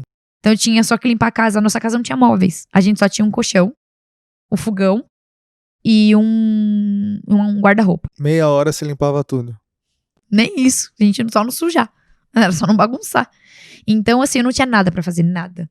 E daí, foi quando começou o Snapchat, eu acho, nem lembro, mas eu tava nessa onda de Snapchat e tal. E eu consumia muito YouTube, desde 2009, isso era 2015. Eu consumia muito, muito YouTube desde 2009. Aí eu comecei a fazer vídeo. Fiz um vídeo aqui, fiz um vídeo ali, mas muito mal. E aí, eu queria fazer um sofá pra minha casa, porque não tinha. E a minha irmã trabalhava num lugar onde tinha muito pallet jogado. Pallet, sabe, é uma base de madeira que usa pra transportar saco de arroz, qualquer coisa. Insumos. Insumos. E daí a minha irmã trabalhava e eles jogavam pallet fora. E eu falei, cara, eu tô em casa, eu vou fazer um sofá de pallet. Eu sou formada em logística, nada melhor do que ter um sofá de pallet em casa. E meu ex, ele apoiava, mas ele nunca apoiava muito. Ele não gostava muito de trabalho manual, ele sempre achava que não ia dar certo. E daí eu falei, não, eu vou fazer o sofá, eu vou gravar e vou pôr no YouTube, porque não tinha vídeos. Eu projetei um sofá na minha cabeça e eu não achei nenhum vídeo igual. E eu falei, eu vou fazer, eu vou compartilhar com as pessoas. Mas não foi porque eu queria crescer, porque eu queria ter um YouTube, que eu queria ganhar dinheiro. Eu nem sabia que as pessoas ganhavam dinheiro com isso. Uhum. Mas eu achava legal que todo mundo postava. E eu falei, eu vou postar também. Faça você mesmo. Você já tinha visto algum móvel? Porque é comum, né, ver móveis de pallet. Você já tinha visto? Já tinha visto. Entendi. Já tinha visto, mas não igual o que eu tinha pensado. Uhum. O que eu tinha pensado era diferente. Eu pensei em fazer ele com espuma. Eu ia comprar espuma, não ia colocar um colchão qualquer. Eu queria fazer ele mesmo. Tipo, comprei espuma com uma medida certa. Tal. Sim, não grampeei, ela era solta. Se o pessoal tiver dúvida, eles vão lá no... Vão lá ver. Tem o sofá 20 de mil pallet. palavras. Qual que é o nome do vídeo, você sabe? Sofá de pallet. Sofá de pallet 20 mil palavras, numeral 20, né? Numeral 20. A gente deixa o link, se eles quiserem. Sim, deixa claro, o link claro. pra eles irem lá. E daí, o que eu fiz? Eu fiz o encosto do sofá, uma espuma com 10 centímetros, 2 espumas com 10 centímetros de grossura. E o de sentar, né, a parte de sentar com 20 centímetros. E deixei uma cabeceira, assim, pra gente colocar uma plantinha do lado. E depois você tirava essa plantinha e o que sobrou de pallet, você tirava o encosto e juntava e daria 20 centímetros, viraria uma cama de viúvo. Nossa, que legal. Uma coisa assim. Vocês vão lá ver pra ver como que ficou. Uhum. E Bombou ou não bombou esse vídeo? bombou. Ele tem, esse vídeo já, acho que já dá umas 800 mil visualizações. Aí, ó. Quase batendo 1 milhão, lembra que você falou? Milhões. Eu já tenho mais de 1 milhão no canal inteiro, eu já tenho mais de 1 milhão de visualização. Milhões, pô. E... Vamos dobrar, hein, galera do Elite. Hashtag somos Elite, corre lá no 20 mil, Com certeza. Vamos bater essa meta aí. E daí eu fiz o sofá, demorei um tempão, porque eu não tinha nada pra fazer. E fiz. O canal não tinha nome, chamava Lara Castro. Não tinha nome. E quando eu coloquei o vídeo do sofá de pallet, o canal fez boom. Tipo, Caraca. eu comecei a ganhar, assim, não foi boom de 100 mil pessoas. Mas pra mim foi um boom. Isso a gente tá falando de 2015. Então, começou assim, 100, 200, 300, 400, 500 pessoas. Falei, cara, 500 pessoas em, não sei, lá, 3 meses? Era muita gente. Nossa, é muito, cara. Era muita gente. Ainda mais naquela época, sabe? Que o Whindersson não tava aí, tipo, ganhando milhões. Então, sabe? Eu tinha 500 pessoas. Então, foi muito legal. E aí, foi quando eu falei, vou fazer mais vídeos. E eu comecei a fazer mais vídeos, mas eu queria fazer vídeo da minha vida. Eu queria compartilhar as coisas que eu vivia. Eu não queria criar conteúdo pro YouTube, criar conteúdo pra vender, porque eu não ganhava dinheiro com isso. Eu nem sabia que alguém ganhava dinheiro com isso. Eu só fazia porque eu achava legal. E daí foi como cresceu o canal. Depois do 20 mil palavras, o nome veio porque eu entrei numa fase depressiva. Eu ainda tava desempregada, já tinha, 4, 5 meses. Você ainda tava namorando nessa época? Tava morando com ele, mas morando sozinha praticamente, porque ele ficava o dia inteiro. O relacionamento tava cada vez pior. A gente não brigava, mas assim, ele chegava, oi, tem janta, tá bom, vou comer. É uma solidão coletiva, aí vou assistir televisão, né? Solidão coletiva, a solidão compartilhada. Compartilhada, né? é. A solidão compartilhada. Ele sozinho, eu sozinho, os dois na mesma casa. Uhum. E então, tipo, eu tinha muita necessidade de conversar, ele chegava muito cansado do trabalho. Eu também não tinha muito o que contar pra ele. E os meus interesses na época, eu sempre gostei de maternidade. Não porque eu tinha sonho de ter um filho, mas porque eu achava interessante o assunto, parto. Adorava ver parto. Eu ficava, meu Deus, como que, tipo, junto um homem e uma mulher transa, tá ligado? Tipo, transa. E sai uma pessoa, velho. Uma pessoa, tipo, né? É com tipo um coração. raio-x, né? Uma tipo, xerox, você põe um papel. até hoje eu acho isso incrível. Uhum. Então eu gostava muito de ver. Eu falava, mas como que isso é uma cabeça de, né? Da mulher, tipo. E ela não fica com as pernas quebradas. Depois, é bizarro, as né? coisas inúteis, assim, que você fala, lógico, Larissa, é biologia. Mas, mano, se você parar pra pensar, é um negócio bizarrão. Tipo, sim. Eu sempre gostei disso. Então eu gostava muito de ver parto. Você gostava de ver parto? Eu vejo parto até hoje. Você abre lá, você fala, nossa, deixa eu ver saindo o bebê. Parto Sério? pélvico, Nossa, mano. vários parto, tipo, induzido, se tem ou não epistomia, se cortaram, se não cortaram a mulher, se rasgou, se não rasgou, Caraca. se tinha cordão umbilical enrolado, se não tinha, se a criança... várias coisas de parto, tipo, muita coisa de parto. Se nasceu com a bolsa, que é o parto empelicado, se não nasceu com a bolsa. Eu sei muita coisa de parto e eu não tenho sonho de ser mãe, dicionário tá de ligado? parto aqui. Eu gostava, acho interessante. Tipo, cultura inútil, vamos dizer assim, né? Não tão inútil porque eu sou mulher, mas um pouco de cultura inútil. Uhum. E eu gostava de ver isso. Aí o cara chega do trabalho cansado o dia inteiro e eu vou falar, ai, sabe que eu vi um parto? E a gente nem tava planejando ter filho, entende? Então, não dava pra conversar com ele, assim, sobre várias coisas. E os assuntos dele não eram interessantes pra mim. Relacionamento, não dava. E eu tinha necessidade de falar. Então, eu vi uma pesquisa que falava que a mulher tinha necessidade de falar cerca de 20 mil palavras por dia, enquanto o homem só 5. E eu falei, ótimo, meu canal vai chamar 20 mil palavras, porque a necessidade que eu tenho de falar, quando eu não falo com alguém, eu falo no vídeo. Então o canal é pra isso, é pra eu falar.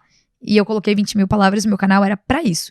Pra eu falar qualquer coisa que eu quisesse falar e que eu não tivesse gente pra falar. Aí eu falei, se eu quero falar sobre parto e você tá do meu lado, você não quer, eu vou falar sobre parto e vou pôr no YouTube. Quem quiser vai ver, porque é eletivo, a pessoa não é obrigada a ver, não é o SBT, Globo, Sim. que você liga e tá lá passando, você não escolheu. No YouTube você escolhe, então vai ver quem quer, né? Eu falei, vou falar de várias coisas e vai ver quem quer. E assim começou o canal, uma história gigantesca. Nossa, Tá vendo? Por mas isso que chama muito 20 mil irado. palavras, porque eu tenho milhões de histórias pra falar Já disso. atingiu a meta contando a história. Era pra gente falar de que eu fui pro Chile até agora, a gente já tá 1 hora, não falou nem nada de... Não, mas tá ótimo, tá ótimo. Beleza, aí você montou o canal bombou. Você voltou pra São Paulo depois? Voltei pra São Paulo. O que aconteceu entre a sua demissão, o início do canal e a ida pro Chile? O que aconteceu foi o término do relacionamento. Certo. Essa é a grande verdade. Eu voltei pra São Paulo já por causa do relacionamento, porque eu não queria terminar, eu sou taurina, teimosa, tipo, sabia que já tava falido, mas eu ainda não queria terminar, porque eu também sou muita coisa de igreja, sabe? Cresci com a cabeça de que, poxa, a gente morava junto, apesar de que não era casado. Falava, não posso desistir na primeira, sabe? Eu tenho que tentar até o final. E eu sentia que faltava muita coisa. Então, eu não sabia se o relacionamento tava ruim porque eu tava desempregada, porque eu tava numa cidade longe dos meus amigos, ou se tava ruim porque a gente realmente não tinha nada a ver. Tava na cara que era porque a gente não tinha nada a ver. Mas eu ainda tava na dúvida. Eu falei, ok, pra não terminar o relacionamento, o que eu tenho que fazer? Recuperar minha vida. Qual era a minha vida? Era Ibirapuera, Paulista, trabalho, ter meu bilhete único, ir pra onde eu quero. E isso eu não vou ter aqui no interior. Então eu tenho que voltar pra São Paulo. Porque lá eu sei que eu vou conseguir emprego, eu sei que eu vou ter independência. Então eu fui lá, chamei ele e falei, olha, eu quero terminar, porque eu acho que o relacionamento não tá legal. E se você não quiser terminar, tipo, eu dei opções pra ele primeiro, né? Não foi assim, eu impus pra ele. Eu falei, o que você acha que a gente pode fazer e tal? Ele falou, nada. Eu falei, tá, então eu tenho um plano. A gente volta pra São Paulo, a gente aluga nossa casa aqui. A gente volta pra São Paulo, eu vou recuperar minha vida. E quando eu recuperar minha vida pessoal, autoestima, porque eu já tava com autoestima, não tinha mais. Quando eu recuperar minha vida e minha autoestima, aí eu vou ver se realmente o problema era isso, e a gente vai viver felizes pra sempre. Ou se ficou tudo bem, menos o relacionamento. Aí eu vou ver que é só o relacionamento mesmo. E eu tive essa conversa com ele. E ele falou, tá bom, eu também não quero terminar, se isso é importante pra você, vamos. Ele já trabalhava em São Paulo. Ele já viajava muito tempo, né? E ele já tava pagando as contas de casa sozinho. Então pra ele foi ótimo. Falei, ótimo. E aí eu fiz a mesma coisa que eu fiz pro interior. Coloquei o endereço da minha irmã que morava em São Paulo, fingi que eu morava em São Paulo, mandei currículo pra São Paulo e consegui muitas entrevistas. E voltei. Eu até morei na casa da minha irmã 1 semana, porque falei que morava em São Paulo, me chamaram pra começar no dia seguinte. Sim. Então eu fui pro dia seguinte, ele fez a mudança junto com a minha irmã, que ainda morava no interior, que eu tenho várias irmãs, então minha irmã ajudou. E voltamos pra São Paulo. Quando a gente voltou pra São Paulo, eu fui recuperando minha vida. Eu tinha meu dinheiro, meu emprego, minhas coisas, ajudava sempre 50%. Na casa com tudo, mas eu podia sair, né, porque no interior eu não dirigia, eu queria tirar a habilitação, ele sempre falava, mas por quê? Tira depois. E não tem tanto ônibus, então não tinha como me locomover. Em São Paulo não precisava da habilitação, podia me locomover pra onde eu quisesse, andando, eu nasci aqui, então eu sabia me virar. E daí eu comecei a ter minha vida de novo, e eu vi que o relacionamento... O problema, tipo assim, a parada era lá, né, era na Aí relação. eu fui pra feira de intercâmbio. Porque eu falava, caraca, a gente é jovem. Não é em Bia isso? Não era? Na época teve uma feira de intercâmbio na São Luís, na Paulista. E teve no Colégio São Luís. Era uma feira de intercâmbio mais pequena, menor. E eu queria muito... Eu sentia que a gente era muito velho, sabe? Que a gente tava vivendo uma vida velha. No interior tinha desculpa, porque não conhecia ninguém. Mas em São Paulo não tinha desculpa. Eu tinha todos os meus amigos, sabe? A gente tinha facilidade. E eu falava, vamos estudar, vamos melhorar, sabe? Ele é da área de informática. E eu falava, tira alguma certificação. Ele falava, não sei se eu quero. Eu falava, eu te ajudo a estudar. E ele não reagia. Tipo, você queria... Eu queria crescer. Você tava com fome e ele já tava de barriga cheia. Exato. Entendi. Então, Eu queria isso. E eu comecei a encontrar várias coisas pra tentar motivar ele. Ele não queria estudar, tá bom. Vamos pra outro país? Não quero. Vamos não sei o quê? Não quero. Tudo que eu falava, ele não queria. Então eu vi que, cara, não dá mais. A gente tem que separar. Porque eu quero viver. Eu chamava um amigo em casa, tipo, uma amiga em casa. Ele falava boa noite, ia pro quarto. Tipo, sabe? Não conversava. Não fazia isso que a gente tá fazendo aqui. E eu percebi que, não dá mais pra mim. E eu ainda fui fazer terapia. Que aí foi o momento que eu falei... Sentei com ele chorando e falei, cara, eu quero continuar com você, mas me ajuda. Porque eu não sei como. Sabe? Eu falei, não dá mais. Eu não tô feliz. Não dá pra continuar a vida que a gente tá. A gente não tinha nem, sabe, vida mais de casal. Então eu falei, não dá. Então assim, vamos fazer uma terapia de casal? Ah, não quero. Se a gente não conseguiu resolver nada até agora, por que uma terceira pessoa vai ajudar? Eu falei, eu não sei. Eu só não sei mais o que fazer. Eu não sei mais o que fazer. Me dá uma ideia você...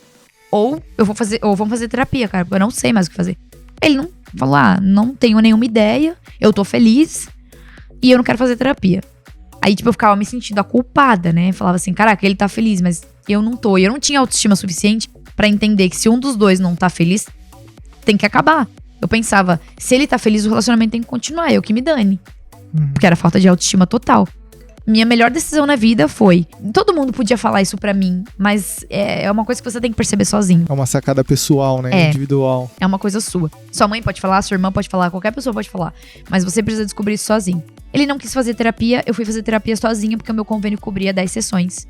E eu fui. Então, contando tudo isso, falando da depressão e toda a história. Como eu cheguei no Chile? Quando a gente terminou nosso relacionamento...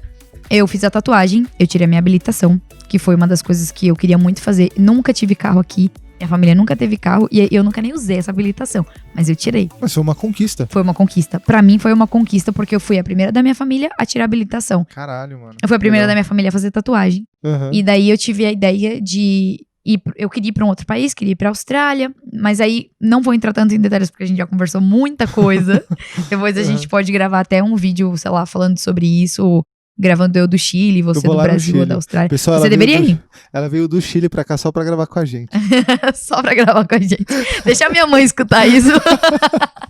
Fiz tudo que eu queria fazer. Tirei minha habilitação, fiz a tatuagem, queria fazer um intercâmbio, decidi começar a sair, viajar, tinha o meu emprego. Comecei a focar muito mais na minha profissão. Eu queria ser analista, eu tava como assistente, eu tinha um nível de analista, mas eu não tinha nomenclatura na carteira. Então, foquei nisso, em conseguir subir de cargo. E comecei a planejar sair do país. Porque eu queria crescer em vários aspectos. E pra mim, sair do país não era só, sei lá, passear. Eu pensava muito no que eu podia amadurecer. Já tinha amadurecido muito fazendo terapia, né? Um término de relacionamento. Fiz a tatuagem, tirei minha habilitação. Eram coisas simbólicas, mas que já tinham feito eu me amar mais, eu me conhecer mais. E sair do país, pra mim, era isso, sabe? Era amadurecer, era conhecer outras culturas, era sair do meu mundinho, sabe? E aí, eu decidi ir de férias pro Chile. E eu fui de férias pro Chile. Era a primeira vez que eu ia sair do país.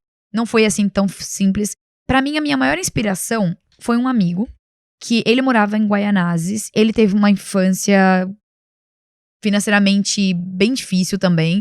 E ele conseguiu ir morar 1 ano na Argentina, conseguiu uma bolsa de estudos na UBA, que é a Universidade de Buenos Aires, pra estudar artes cênicas e foi pra lá. E ele conseguiu sobreviver 1 ano lá, sem emprego, sem nada, sem dinheiro, só com essa bolsa. E voltou outra pessoa, muito mais assim, desenvolto, com mais ideias, mais corajoso, pra tudo. E eu olhei pra ele e eu me admirei, assim. Eu falei, cara, ele é pobre que nem eu. Ele é mais pobre do que eu em alguns aspectos, né? Tipo assim, falando... Eles tinham casa própria, minha família não tinha, mas também eles viviam mais enfiado, tipo, na periferia do que a gente. Então, assim, acabava tendo quase que a mesma condição que a minha família. E eu falei, se ele foi pra lá sem falar espanhol e ele sobreviveu 1 ano e voltou melhor, eu também posso ir pra um outro país e voltar. Se eu vou voltar falando inglês, falando espanhol, não sei. Se eu vou voltar, tipo... Cara, sabe, se eu vou ter um sucesso na vida, eu não sei. Mas que a minha vida espiritual, pelo menos que eu como pessoa vou ser outra pessoa, eu vou ser. E vai valer a pena. Porque eu tava muito numa busca interior também. Não era só ganhar mais dinheiro, não era isso. sabe? Até porque eu não tinha nenhuma garantia de que eu ia ganhar mais dinheiro lá. Eu não fui por isso, eu fui por uma busca interior, porque eu queria crescer como ser humano. E eu falei, se ele foi e deu certo, eu tenho quase o mesmo dinheiro que ele, que é nenhum. Mas é tipo, a gente trabalha e ele ganha também um salário mínimo, eu também ganho um pouquinho mais de um salário mínimo. E dá pra juntar 10 aqui, 20 ali e comprar a passagem e ir e se virar. Se ele conseguiu, eu também consigo.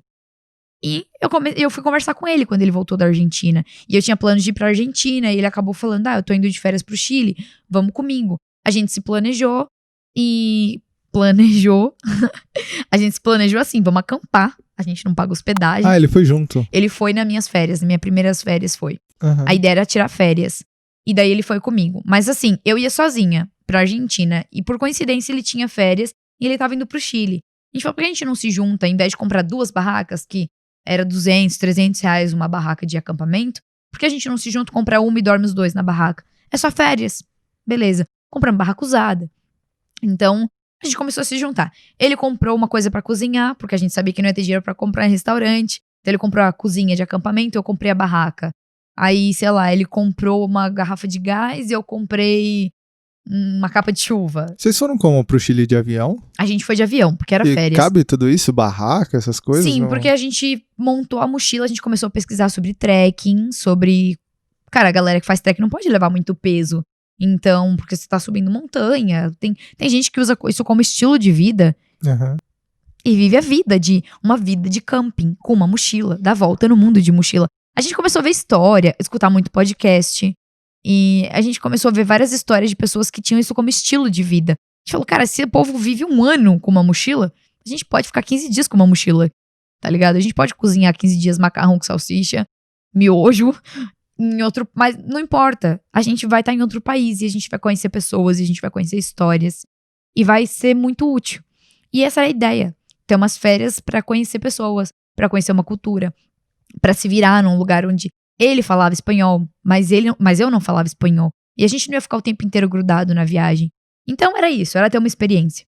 E quando a experiência saiu melhor e pior do que eu imaginava, pior porque a gente lesionei joelho, de forçar, Entendi. de tonteira, porque eu não tinha físico pra ficar subindo montanha e subir Você montanha. nunca tinha feito isso? Não Você estava em casa tinha. montando sofá, você não... Exatamente, montando sofá. Tinha montado sofá 3 anos atrás, nem isso. Tipo, trabalhava só isso. Sim. Então, quando eu terminei, eu comecei assim, não, eu preciso viver. E eu comecei a fazer tudo que eu nunca tinha feito, sabe? Top, hein? Muita coisa que eu não tinha feito. E que não era cara. E era o que eu tentava falar pro meu ex, sabe? Uhum. Meu, Sesc, a gente trabalhava, a gente tinha carteirinha. Vamos pro Sesc, sabe? A gente sai de trabalho e vai pro Sesc. Ai, mas depois do trabalho eu tô cansado. Então esse era o tipo de coisa que eu acabava não indo sozinha, porque eu achava que eu tinha que fazer tudo junto com ele. E quando eu terminei, eu falei, agora eu sou sozinha, eu vou fazer. Então eu comecei pro Sesc, aprendi a nadar. Cachorrinho, mas eu sei nadar. Eu não sabia nadar nem cachorrinho. Então assim, eu comecei a fazer um monte de coisa que eu falava, eu quero fazer, eu vou fazer. Uhum. E tô sozinha, eu não preciso pedir permissão pra ninguém, tal. Não que eu precisasse pedir pra ele, mas eu tinha isso na cabeça de que tinha que fazer junto. E aí eu comecei a ver que, cara, eu dava pra ter uma vida sozinha. Eu ia pro Chile sozinha, mas encontrei esse amigo, ótimo, porque a gente ia dividir os custos. E fui pro Chile de férias. Terminou as férias e eu comecei a ver que o primeiro impacto já foi. E que não era tão difícil. Que eu podia usar o Google Tradutor, que eu podia tentar falar lento, porque o espanhol não é tão diferente. Mas não me entendam mal, não é que eu posso falar lento e vão entender tudo e vai ser simples. Você precisa aprender o espanhol, sim. Mas por umas férias dava pra se virar. Você já tinha feito aula de espanhol antes? Eu tinha feito... Eu nunca tinha estudado espanhol. Eu tinha uma matéria no teatro, que era idiomas. E a gente aprendia um pouco de espanhol, um pouco de inglês. Mas era... Básico. Hola, como estás? Hola, bien, e tu? Bien. Tá. Ô, Lari, sabe? Você foi então pro Chile, só adiantar um pouco da história. Sem falar espanhol, você aprendeu só... Eu não sei falar isso que você falou. Olá, como vai? Não sei. Hello, Hello. How are you? My name is... É a mesma coisa. Mas assim, e hoje, como que tá seu espanhol? Tipo... Eu tenho espanhol fluente, porque eu tenho facilidade pra sons. Eu acho que isso foi algo que eu gostar de falar muito ajuda. Porque eu adoro aprender letra de música. Inglês não tanto, mas eu gosto de fazer os sons. E pra mim é um desafio quando eu não sei fazer alguma coisa. Então tinha uma frase, por exemplo, de uma música, quando eu cheguei no Chile, um reggaeton, e era uma frase que falava os olhinhos, mas eu vou falar em espanhol pra você, falava, os olhinhos vermelhos são por chorar, são de chorar e não pela maconha. Ah, tá. Eu falava exatamente isso na música. Mas em espanhol é difícil, porque fala los ojitos rojos son por llorarte y no por el weed. Caralho, velho. E você falar isso rápido, no ritmo da música, eu não conseguia. Então eu colocava isso como meta. E aí eu ficava em casa assim. Los ojitos rojos son por llorarte y no por el weed.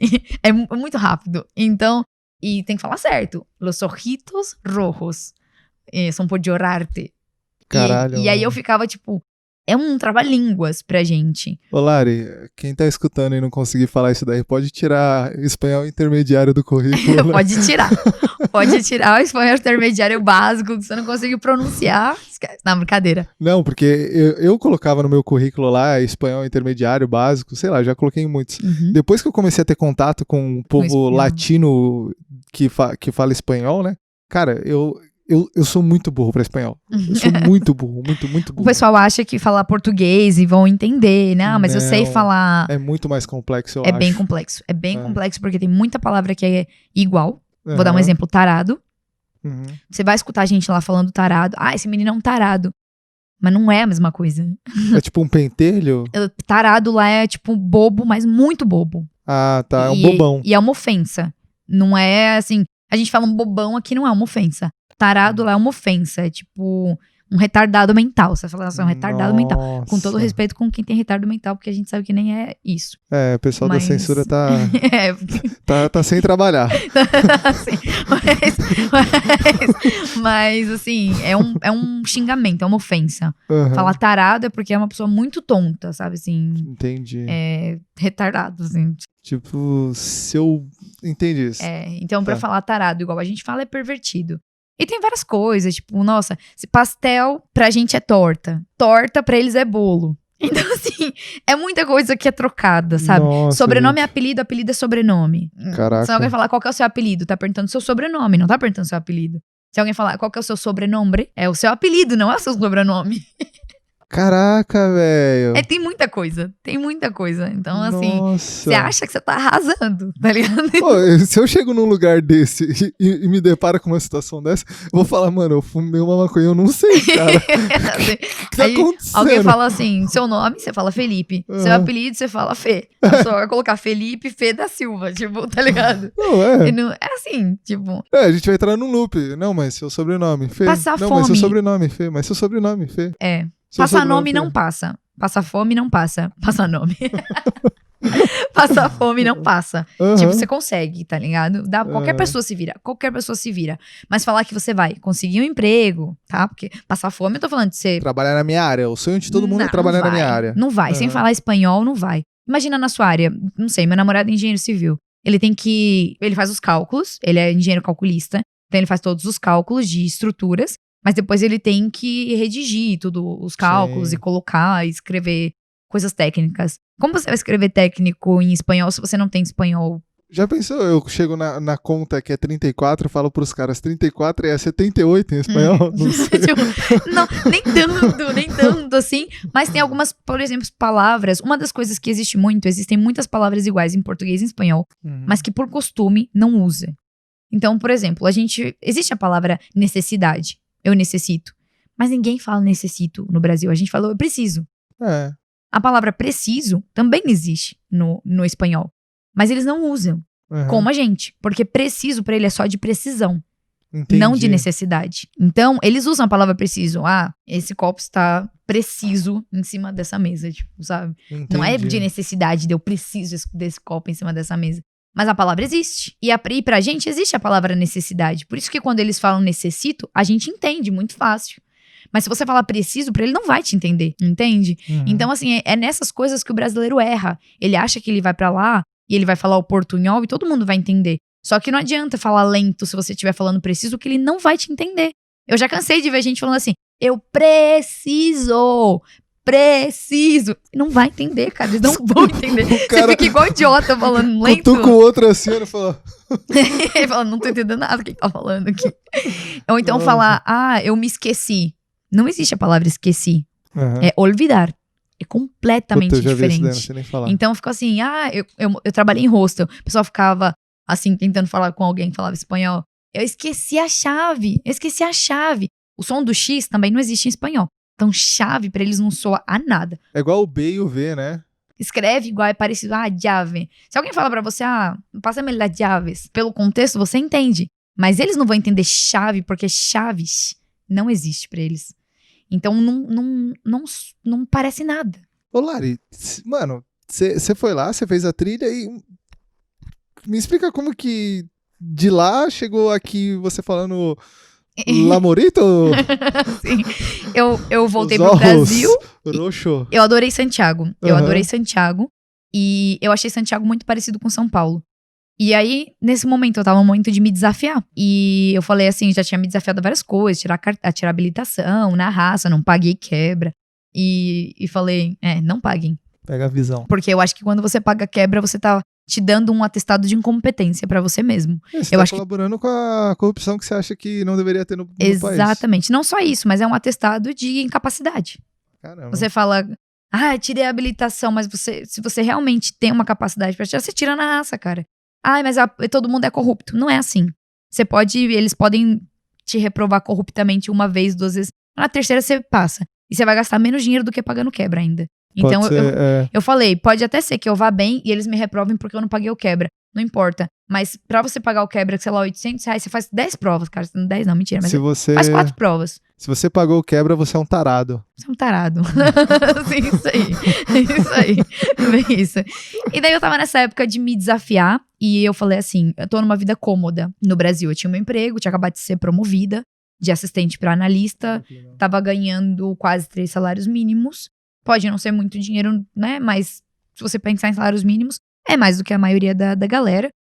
Tava com meus 28 anos, mais ou menos, 27, 28. E tava morando na casa da minha mãe, precisava sair, claramente, queria minha independência. Mas eu ainda não queria comprar um apartamento e tal.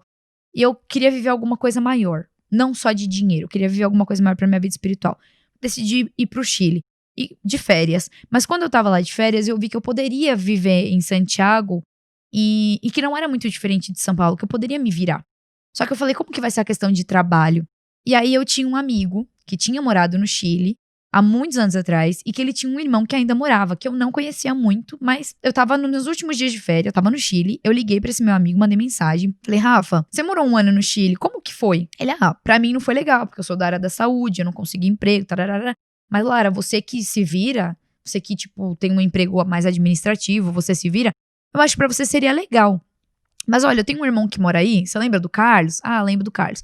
Você tem um irmão que mora aí, troca uma ideia com ele, porque ele trabalha com alguma coisa parecida com você. Eu acho que é logística também. Ele é formado em comércio exterior, mas ele trabalha com alguma coisa parecida. Troca uma ideia com ele. Chamei o Carlos, meu último dia de férias no Chile. Eu começando aqui, né, pensar criar um plano novo, tipo. E aí eu chamei o Carlos e falei, Carlos, eu fiz isso e isso. Você acha que eu consigo trabalhar aqui? Quanto que eu poderia ganhar? Será que com o que eu ganho eu me viro? Eu não quero ser rica, só quero pagar um aluguel pra eu ficar 1 ano aqui, sei lá. E ele começou a falar, você pode ganhar tanto, você pode morar em tal lugar e tal. Num Starbucks, trocando ideia, assim, tipo, 2 horas de ideia. E ele me encorajou. Ele falou, olha, eu acho que você consegue ganhar tanto. E eu acho que você vai precisar melhorar seu espanhol, né? Valorizar um pouco o seu currículo. Vai precisar ter os documentos, porque como turista você não vai chegar aqui e conseguir. Você precisa ter visto de residência pra eles te darem emprego e tal. Mas se você tiver tudo isso, é possível. Foi a única coisa que ele me falou. Eu voltei pra São Paulo e falei, vou morar no Chile. Assim. E eu falei, eu vou morar no Chile. Eu não tinha dinheiro, nada. E eu fiz um plano. Eu vi que tinha muita gente sendo voluntário em hostel. E eu falei, enquanto eu não tiver emprego, eu posso ser voluntário em hostel. Porque eu não vou estar fazendo nada da minha vida. E eu não falo espanhol. Então, nesse tempo, eu vou estar em hostel. Vai ter gente de todo lugar. Né? Eu vou ter que trabalhar, eu vou ter que aprender. Então, eu falei, meu plano é levar dinheiro pra comer uns 3 meses. Nesses 3 meses, eu vou procurar um hostel. Na minha primeira semana, eu tenho que procurar um hostel.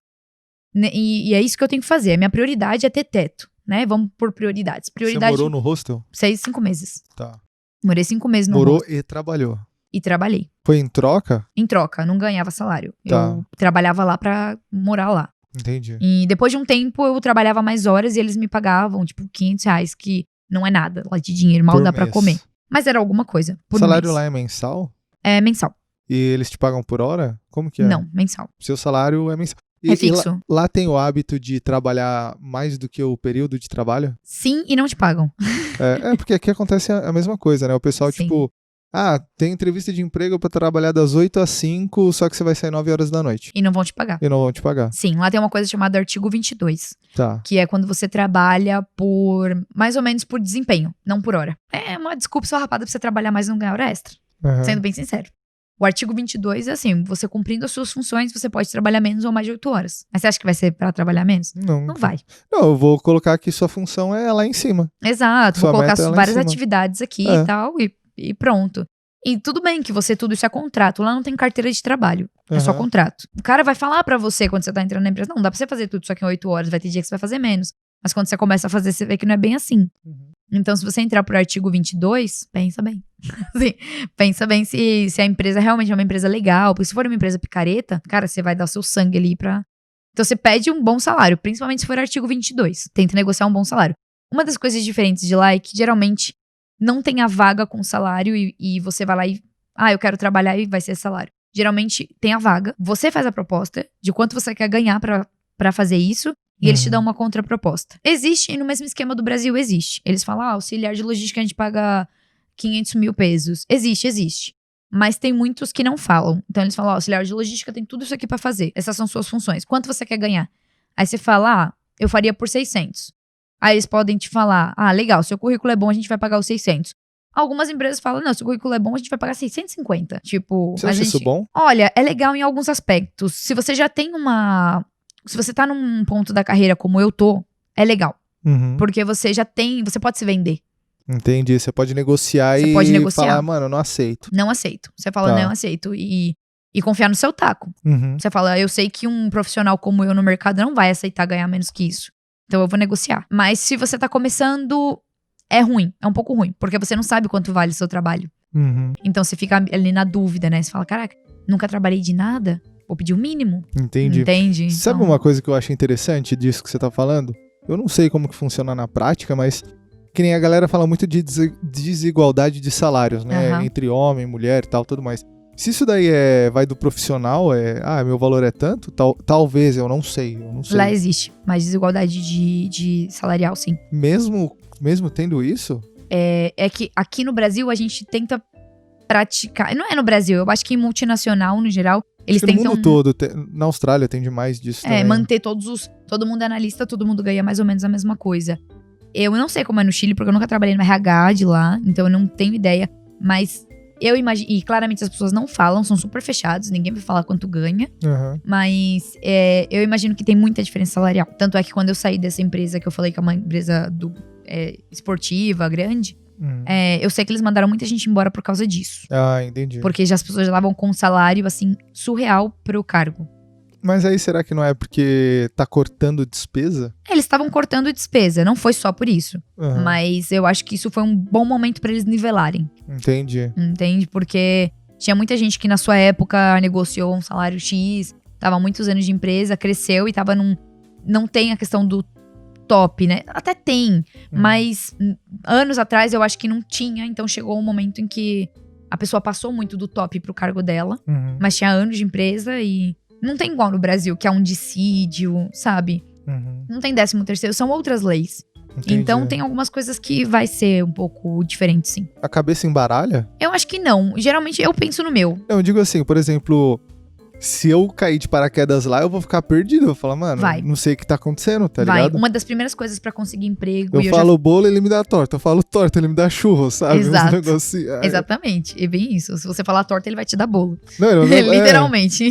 Nossa, então, tipo, eu não sei, me fala, como que é... Na questão de emprego, uma das coisas que, pra mim, foi dificílimo quando eu fui procurar e quando eu consegui, foi entender a questão do INSS e do convênio médico. Uhum. Porque a empresa não faz pra você, você faz sozinho. E a empresa, ela só paga, mas você tem que entregar o papel falando qual que é o seu convênio médico e qual que é o seu sistema de aposentadoria. Porque não é igual ao Brasil, que é a previdência do governo. Lá são sistemas de aposentadoria privado, vamos falar assim. Mas tem várias empresas, e aí você tem que entender de investimento, Parece uma coisa muito difícil, sabe? Eles vão pegar seu dinheiro e vão investir num fundo. Num fundo que você vai escolher. É você a mesma tem coisa que escolher. da Austrália. Você tem que escolher o seu fundo, você tem que se afiliar. E você só entrega um papel certificado que você está afiliado por essa empresa.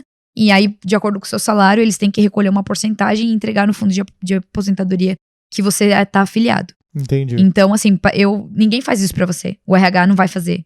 Entende? Tipo, eles vão falar, traz o seu certificado da FP. Chama FP. Eles vão falar, traz seu certificado da FP, que, eu não sei o que é, mas eu sei que o F e o P é fundo de pensão. Tá. Talvez seja, não sei, associação de fundo de pensão, alguma coisa assim. Uhum. E então ela fala, traz seu certificado da FP. E quando você nunca trabalhou, você fala, tá, mas como que a FP? O que é FP? Como assim? Como eu me afilio? Mas como que eu vou saber? Aí você chega na FP, eles falam, esse rende tantos por cento ao ano, esse rende tantos. Mas como assim rende? Aí você, meu Deus, o que eu faço? Sabe? Então, parece um pouco complicado, mas não é tão complicado. Depois que você começa a entender, entrar na própria página, você vai ver que dá pra você colocar pela sua idade. Dentro da própria página você coloca a sua idade, se você é estrangeiro, se você não é. E eles te recomendam. Tem indicativos, né? Eles falam, pra sua idade, por ser estrangeiro, tal. Então a gente recomenda o plano B da nossa FP, rende tantos por cento. É o mais arriscado, mas pra sua idade vale a pena porque rende mais. Ou menos arriscado, mas pra sua idade vale a pena porque não sei o quê, pra você não perder o seu fundo de aposentadoria. Enfim, aí eles te explicam. E o que aconteceu entre a Larissa do hostel e a Larissa investidora do FP? Cara... Qual que foi o trajeto? Tipo, em que sentido? Não, tipo assim, porque o que eu vejo, o que eu acho? Tem pessoas que vão chegar lá no hostel e vão viver no hostel pra sempre. Pra sempre, e tem. Tem gente que tá lá 3 anos vivendo no hostel. E assim, é um engenheiro, sabe? É um engenheiro, mas ele vai ficar sempre no hostel porque na mentalidade dele, ele não consegue sair dali. E a Larissa, tipo, só escrachando assim, de graça, que fez o Uninove, que fez os negócios lá e tal, tá com o espanhol afiado, trabalha numa empresa, saiu da empresa esportiva lá, multinacional. Tipo, é muito do individual. Primeira coisa é não perder o foco, principalmente em país latino, porque, não sei, tem facilidades, o vinho é muito barato. Eu falo, a maconha é praticamente liberada. Né, então, assim, o que acontece com muita gente procura emprego 2 dias na semana e passa os outros 5 enchendo a cara de vinho e fumando maconha. E depois fala, não consigo emprego, vou voltar pro Brasil. Cara, você tá num país estrangeiro. Você não é ninguém lá. Você tem que trabalhar dobrado pra que alguém prefira você do que um chileno. Entende? O chileno tá fácil, ele mora ali e tal. Como que alguém vai confiar em você, que você vai se comprometer com a empresa dele, que você não vai embora, se você não se dá o respeito, vamos dizer assim, sabe? Sim. Se você não tá focando, se nem você acredita em você. Então eu acho que a primeira coisa é focar. Eu que não te conheço tenho que acreditar em você. Se você não se acredita, né? Exatamente. Então eu acho que a primeira coisa é focar, ter objetivo, acreditar e ir, sabe? E não deixar nada te abalar. Eu, quando fui procurar emprego de garçonete, porque meu documento tava demorando muito pra sair, e eu tinha oportunidades na minha área e ninguém me chamava porque eu não tinha o RUT, então eu não ia conseguir. Eu tinha permissão pra trabalhar, mas as empresas não me queriam porque eu não tinha sistema de aposentadoria, não recolhia imposto e tal. E pra eles era um problemão ter que me ensinar tudo isso, sabe? Então eles simplesmente não queriam. Eu tinha qualificação melhor do que algum chileno, mas o cara já tinha tudo pronto, ele sabia como funcionava o país, tá bom, vem isso aqui mesmo. Então pra que eu vou trazer uma estrangeira que não sabe como funciona, que eu vou ter que ensinar tudo? A contratação dela vai ser mais complicada. Enfim, era mais fácil chamar um chileno. Então, cara, você tem que se virar. Você tem que buscar ir atrás de informação. Você é estrangeiro, você tem que ter vantagem em quem é do país, tá ligado? Então, assim, se alguém manda 10 currículos por dia, você manda 20, tá ligado? Se alguém te, sei lá, chama em uma entrevista que você não gosta muito. O meu primeiro emprego no Chile vale muito indicação. Eu no hostel, eu trabalhava e não tinha salário. Mas eu tentava ser o mais profissional possível. A galera pensava assim, tô no hostel, eu sou voluntário, vou acordar a hora que quer, atrasava em tudo. Só que quando eu consegui o meu primeiro emprego, pediram indicação e eu dei o nome do dono do hostel. Entendi, eles ligaram pra ele perguntando se a Larissa se eu era uma boa funcionária. Eu não tinha salário, mas eu trabalhava lá. Entende? Então assim, e eu fiz isso de caso pensado. Eu falava assim, eu vou levar o hostel a sério. Porque quando eu precisar de indicação de trabalho, que eu via muita gente falando sobre isso, eu vou pedir pro dono do hostel me indicar, pro gerente do hostel me indicar. A galera fumava na hora de trabalho, ficava fumando maconha na hora de trabalho. Falava, não tem salário, o máximo eles vão me mandar embora, eu vou pro outro hostel. Nossa. Entende? Muita gente faz isso. Tipo, acha que o dono do hostel é amigo. E realmente pode ser, porque tem muita gente que não tá lá pra trabalhar. Tem muito viajante que só quer ficar umas férias, só quer trabalhar no hostel realmente pra aprender. Aí você pode beber tudo que você quiser, você pode fumar tudo que você quiser. Mas se o seu objetivo é ficar no país, é trabalhar, é ganhar dinheiro, é se estabilizar, cara, foca. Sim. Sabe? Saiba onde você quer chegar. Não tô falando onde você quer chegar daqui 10 anos, é onde você quer chegar ano que vem, sabe? E eu queria ganhar dinheiro, porque o meu objetivo não era ganhar dinheiro, era me manter e era ter o mesmo cargo que eu tinha no Brasil. Eu tinha acabado de ser promovida no Brasil a analista de logística.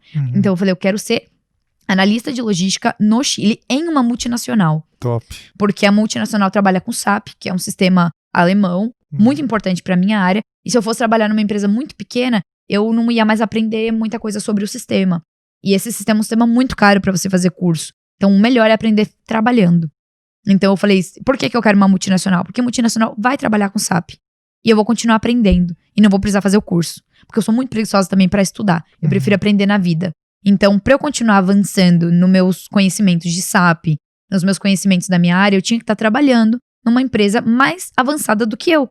Se eu fosse pra uma empresa pequena, eu ia ter mais conhecimento do que a empresa. Eu ia dar o meu conhecimento pra empresa, a empresa ia me dar dinheiro e eu ia ficar aí. E se eu quisesse aprender, eu ia ter que buscar uma escola. Então eu falei, não, eu quero uma empresa onde eu entrego o que eu sei, as minhas horas, ela me entrega dinheiro, mas também me entrega mais oportunidade de crescer e de aprender. Porque se eu não quero estudar, não quero fazer mais um diplomado ou qualquer coisa assim, eu tenho que continuar aprendendo, senão eu vou estacionar. Então eu sempre uso a empresa como alavanca no sentido de estudos. E é estar lá dentro e aprender. Não é só, peguei uma empresa melhor que eu, mas eu não vou me interessar em nada do que me dão de novo, não vou querer fazer. Não. Entende? Então, você tem que, suas atitudes têm que ir de encontro com seus objetivos. Sim. Você não pode falar que seu objetivo é juntar dinheiro e qualquer oportunidade que você tem de gastar, você gasta. Você não pode falar que seu objetivo é ir para outro país e qualquer oportunidade que você tem de falar com um estrangeiro, você foge. Sim, isso é uma coisa que pesa muito. Eu vejo, eu morei 2 anos e meio, mais ou menos, num país de língua inglesa e conheci pessoas que estavam mais tempo que eu que falavam inglês pior do que eu. Porque, sei lá, se eu tinha que pedir um café, um exemplo. Pessoa, pede café lá pra mim. Faz tal coisa. Eu não sei se tem isso lá no Você falou pra mim, Chile. porque se eu conhecia brasileiro. É. Eu não conheço brasileiro.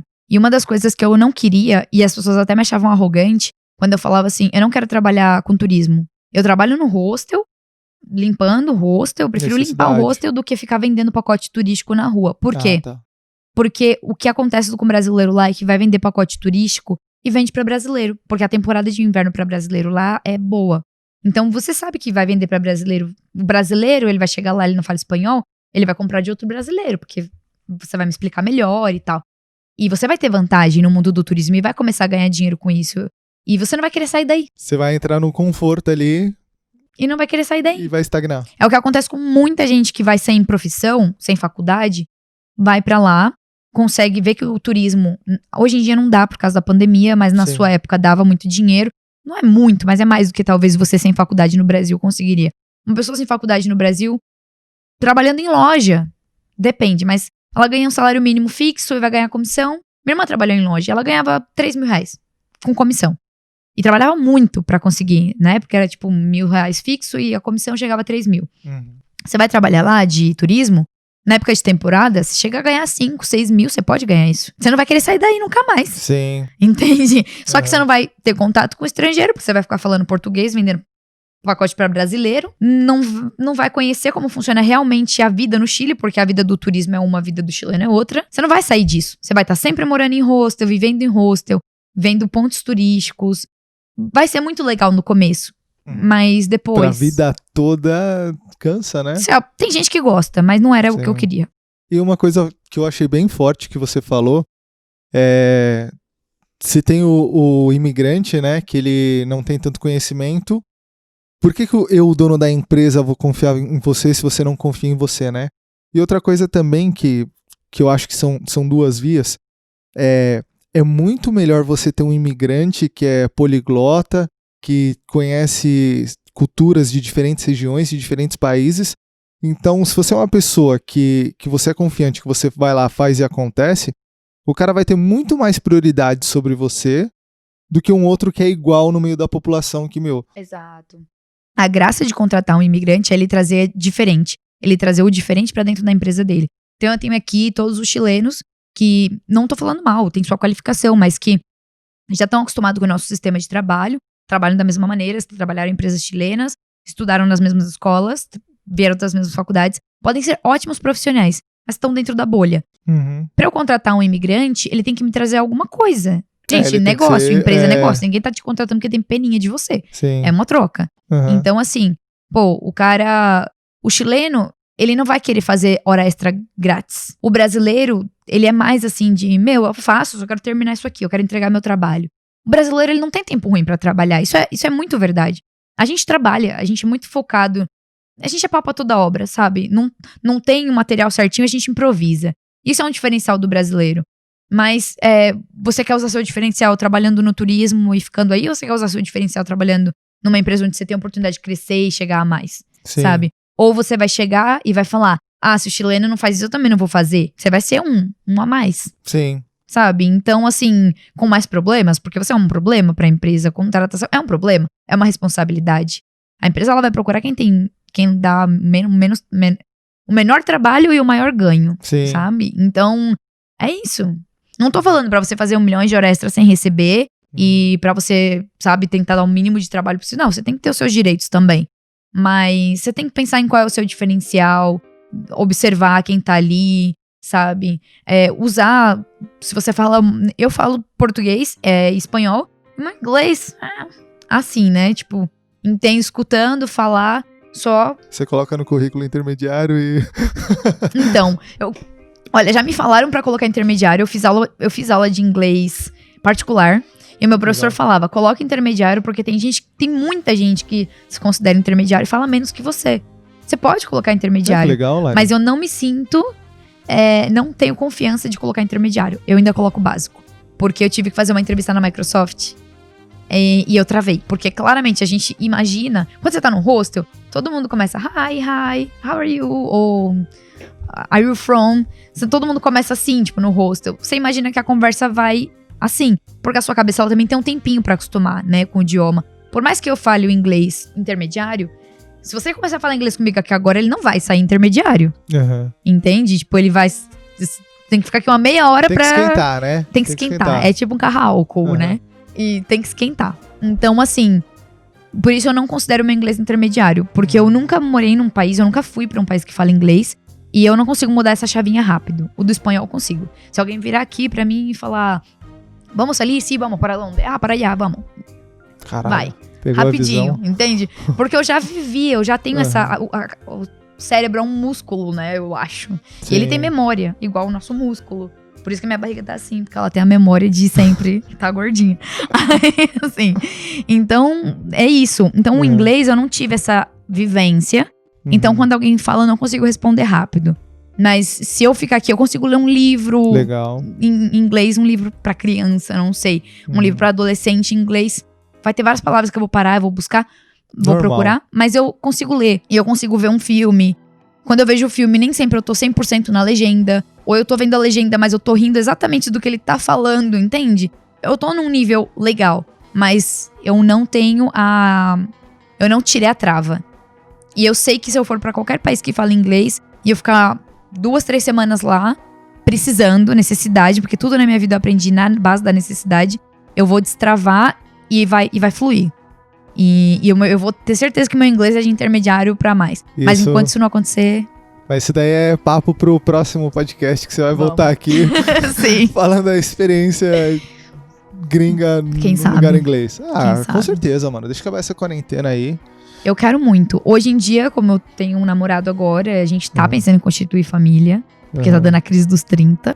Eu nunca fui essa pessoa que pensou na família, mas eu tô na crise dos 30. Eu tô muito consciente que eu tô na crise dos 30. A gente tá... Parou? Acho que você vai ter que finalizar esse podcast sozinho depois. O cartão tá cheio, mano. Eu falo demais, eu falei pra você, eu avisei. E essa foi a Larissa, 20 mil palavras. Larissa, muito obrigado por ter vindo. De nada. Em breve a gente vai fazer um inglês aqui, só inglês. Vamos sim. Daqui uns 20 anos a gente faz um só em espanhol, que aí eu vou ter mais... Daqui uns anos, não. Então, inglês a gente vai fazer daqui uns anos. Espanhol dá pra... Não, esse daí, puta, cara, eu espanhol, mano, não... Puta, é igual água e óleo, velho. A gente não... Mas eu não tento também, eu não tenho essa garra de Ó, de você tentar. tá convidado, todo mundo de prova, que você tá convidado pra ir pro Chile. E eu vou, Ficar lá, como tomar vinho lá. e eu vou beber. E aí você pode Tá aprender espanhol. Nossa. Mas com umas 2 garrafas de vinho, eu acho que eu falo espanhol de boas. Eu acho que fala. É o típico. Eu tenho muito amigo que bêbado fala espanhol fluente. Nossa, eu vou Ou falar pelo de menos novo. acha. Ah, mas eu vou enganar. E se o espanhol que tiver comigo estiver bebendo, também ele vai entender tudo. O espanhol. A gente vai Não vai se- ser espanhol, vai ser chileno. Mas Vai ser provavelmente vai ser um chileno. Bom, por hoje é isso, gente. Larissa, muito obrigado. Pessoal, não deixa de conferir o canal dela. O Insta dela também, tô deixando aqui na descrição. Mande esse vídeo pra todo mundo, pro maior número de pessoas. E, bom, se tiver alguma mensagem, eu mando pra vocês depois. Tem alguma outra mensagem que eu tenho que falar pra eles fazerem? Não, quero agradecer pela oportunidade, por ter me convidado. Porra. E a oportunidade, assim, não foi nem... Se deu, né? Porque a chance de você estar no Brasil e eu estar no Brasil. Nossa, louco. E é isso. Amanhã eu tenho só mais um dia, tô voltando pro Chile na segunda-feira de manhã. Que da hora. Então, obrigado por participar. Espero que realmente o canal cresça muito. E que todo mundo que assista dê um like, escutem o podcast. E vem muita coisa legal por aí. Então assistam. É isso aí, obrigado, gente. Tamo junto, valeu. Falou. Vamos lá. Ai, camisa de